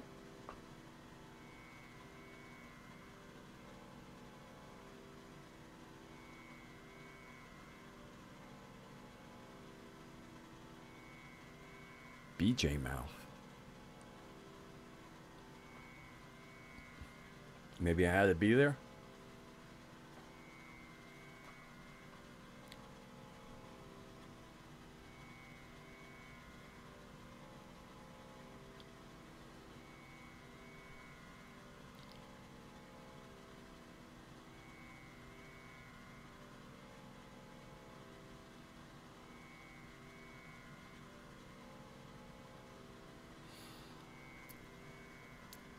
Well, shock factor can be used with some skill. It can be a messy way of getting data, but I have some experience with the data that comes from shocking people. Some of it from just plain innocent aspy things, and other things from knowing, okay, I've been with the normies long enough to know this one's gonna have some shrapnel, but I'm letting it go anyway. If you go for shock and then record the data, now if you're in a public setting, you record how people move their bodies, the looks on their faces, did they say anything, did they gasp, did they groan, all kinds of data. Did they smile? Did they maybe give you a little applause while some people, are looking for a barf bag? With shock factor, you can really parse out a room really quickly. It's not as new. Shock doesn't give you the nuanced parsing, but it'll give you a real quick, rough read on who's present. But shocking, I never shocked for shock value. There was always that. I mean, again, if you're being a little impish, you do the shock, but so you can kind of enjoy the taste of the shock, but at the same time, this is a precious data collection moment. We don't give up precious data collection moments. A big part for me of kind of not being a normie is observing normies, because I'm surrounded, and studying them. It's like I conduct sociological studies on, huge swaths of the population, and I've been doing so for years. So it's data gathering, it's behavioral studies.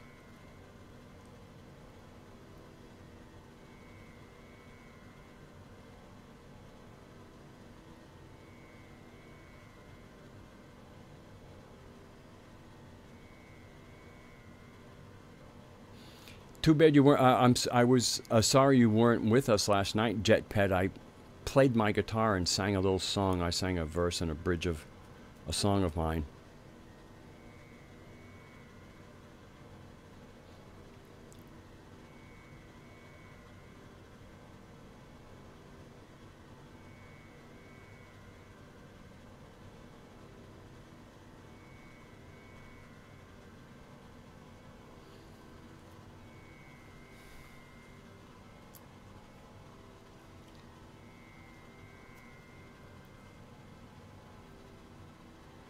We kind of started this stream with me reading the comment by Moon Luna, and the things she had to say, and I appreciate your feedback, because I saw it as antagonistic, a little pompous, delusional, from the point of view of, again, there's scenarios that are very personal, that are being shared like we're all supposed to be there. So,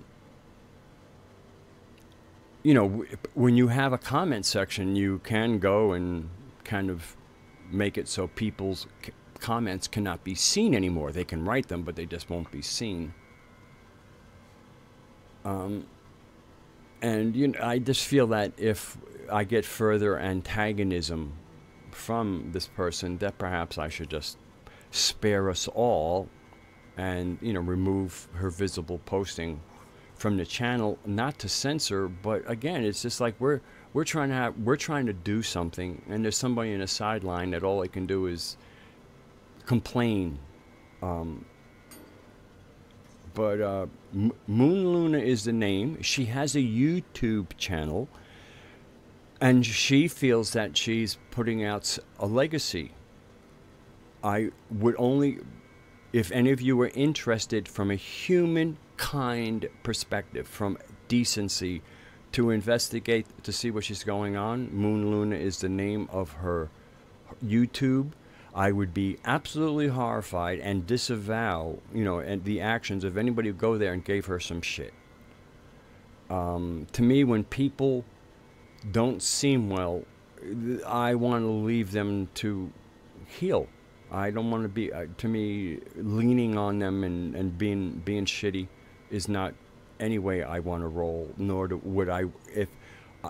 Again, it's just like almost like there are certain people who I think connect with Dark Illusion sometimes more better than I do. I think it's great.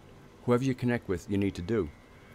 This isn't about market share and subscribers. I mean, I don't get caught up in all that. Leave that for other minds and other, let CW can take on that burden. He certainly seems to do it well.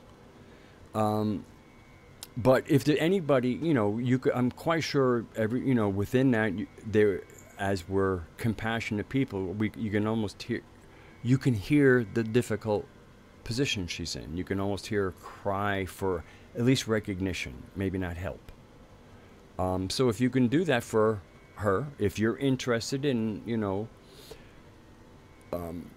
check her out and again, with the whole idea of, is there something there? Is there something kind you can say? When somebody's doing something, can you watch it and go, oh, I like what you said there. But the last thing I would encourage is anybody to go over there and go, well, she was nasty to Rad, let me be nasty back. Please, no. That's not what we do. That's not who we are. We're healers, or we can just be holding space, holding sacred space.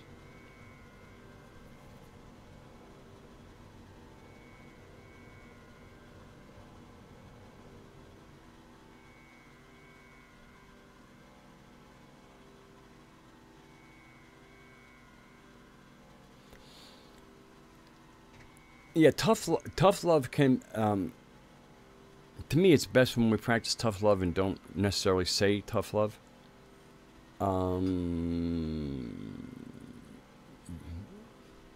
It's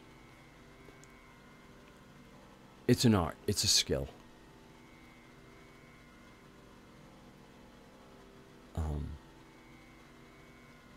It's kind of like I'm in the bodywork field, and you use pressure, and it's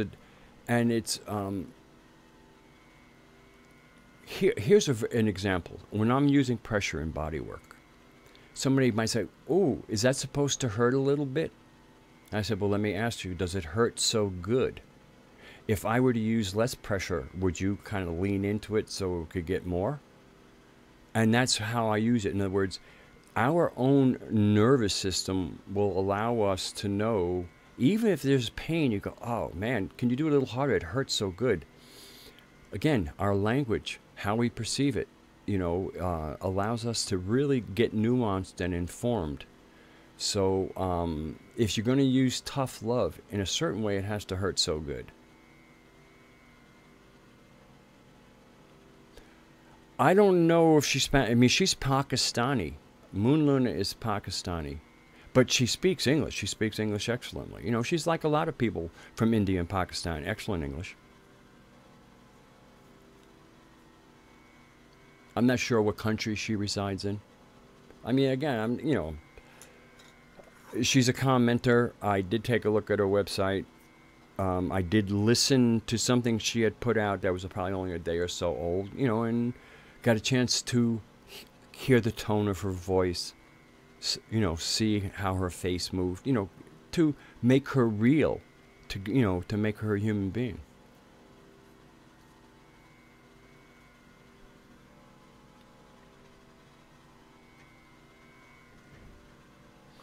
And because text is horrible. I mean, to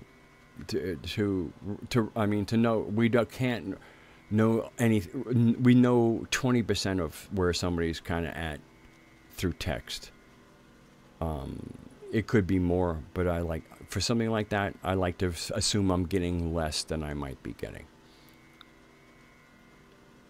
There are certain times it's good to round off high, and certain times it's good to round off low, depending on what you want your margin of error or safety factor to be.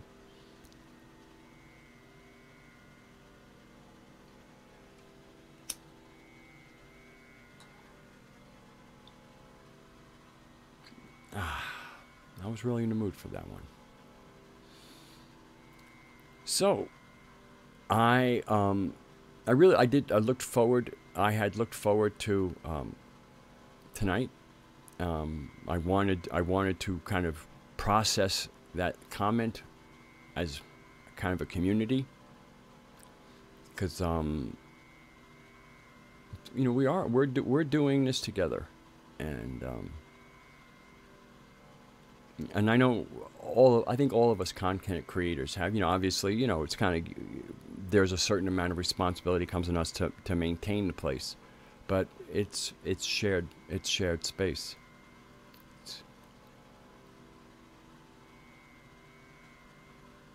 Oh, good night, Callan. I hope I didn't miss it.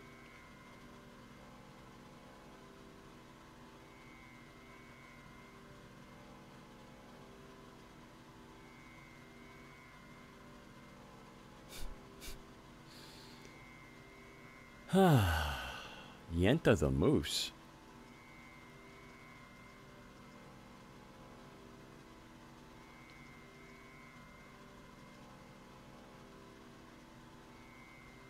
So anyway, I guess we could probably say goodnight to each other.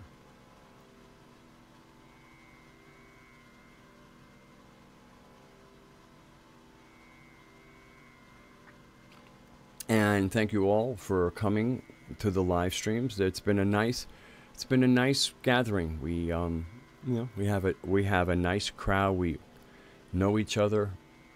And when new people come in, we get to know each other.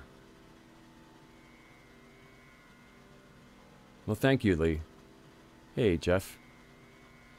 So, and I really enjoy sharing space and putting things on a table for us to discuss and getting ourselves in better shape and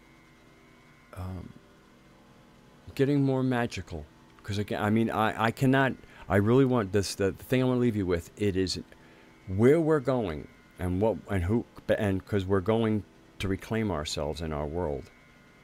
It will be exceedingly practical to be magical. It is practical to be magical, because it is practical to be who we really are. And I will thank you all and give you a nice big kiss. I will go into my software, stop the streaming,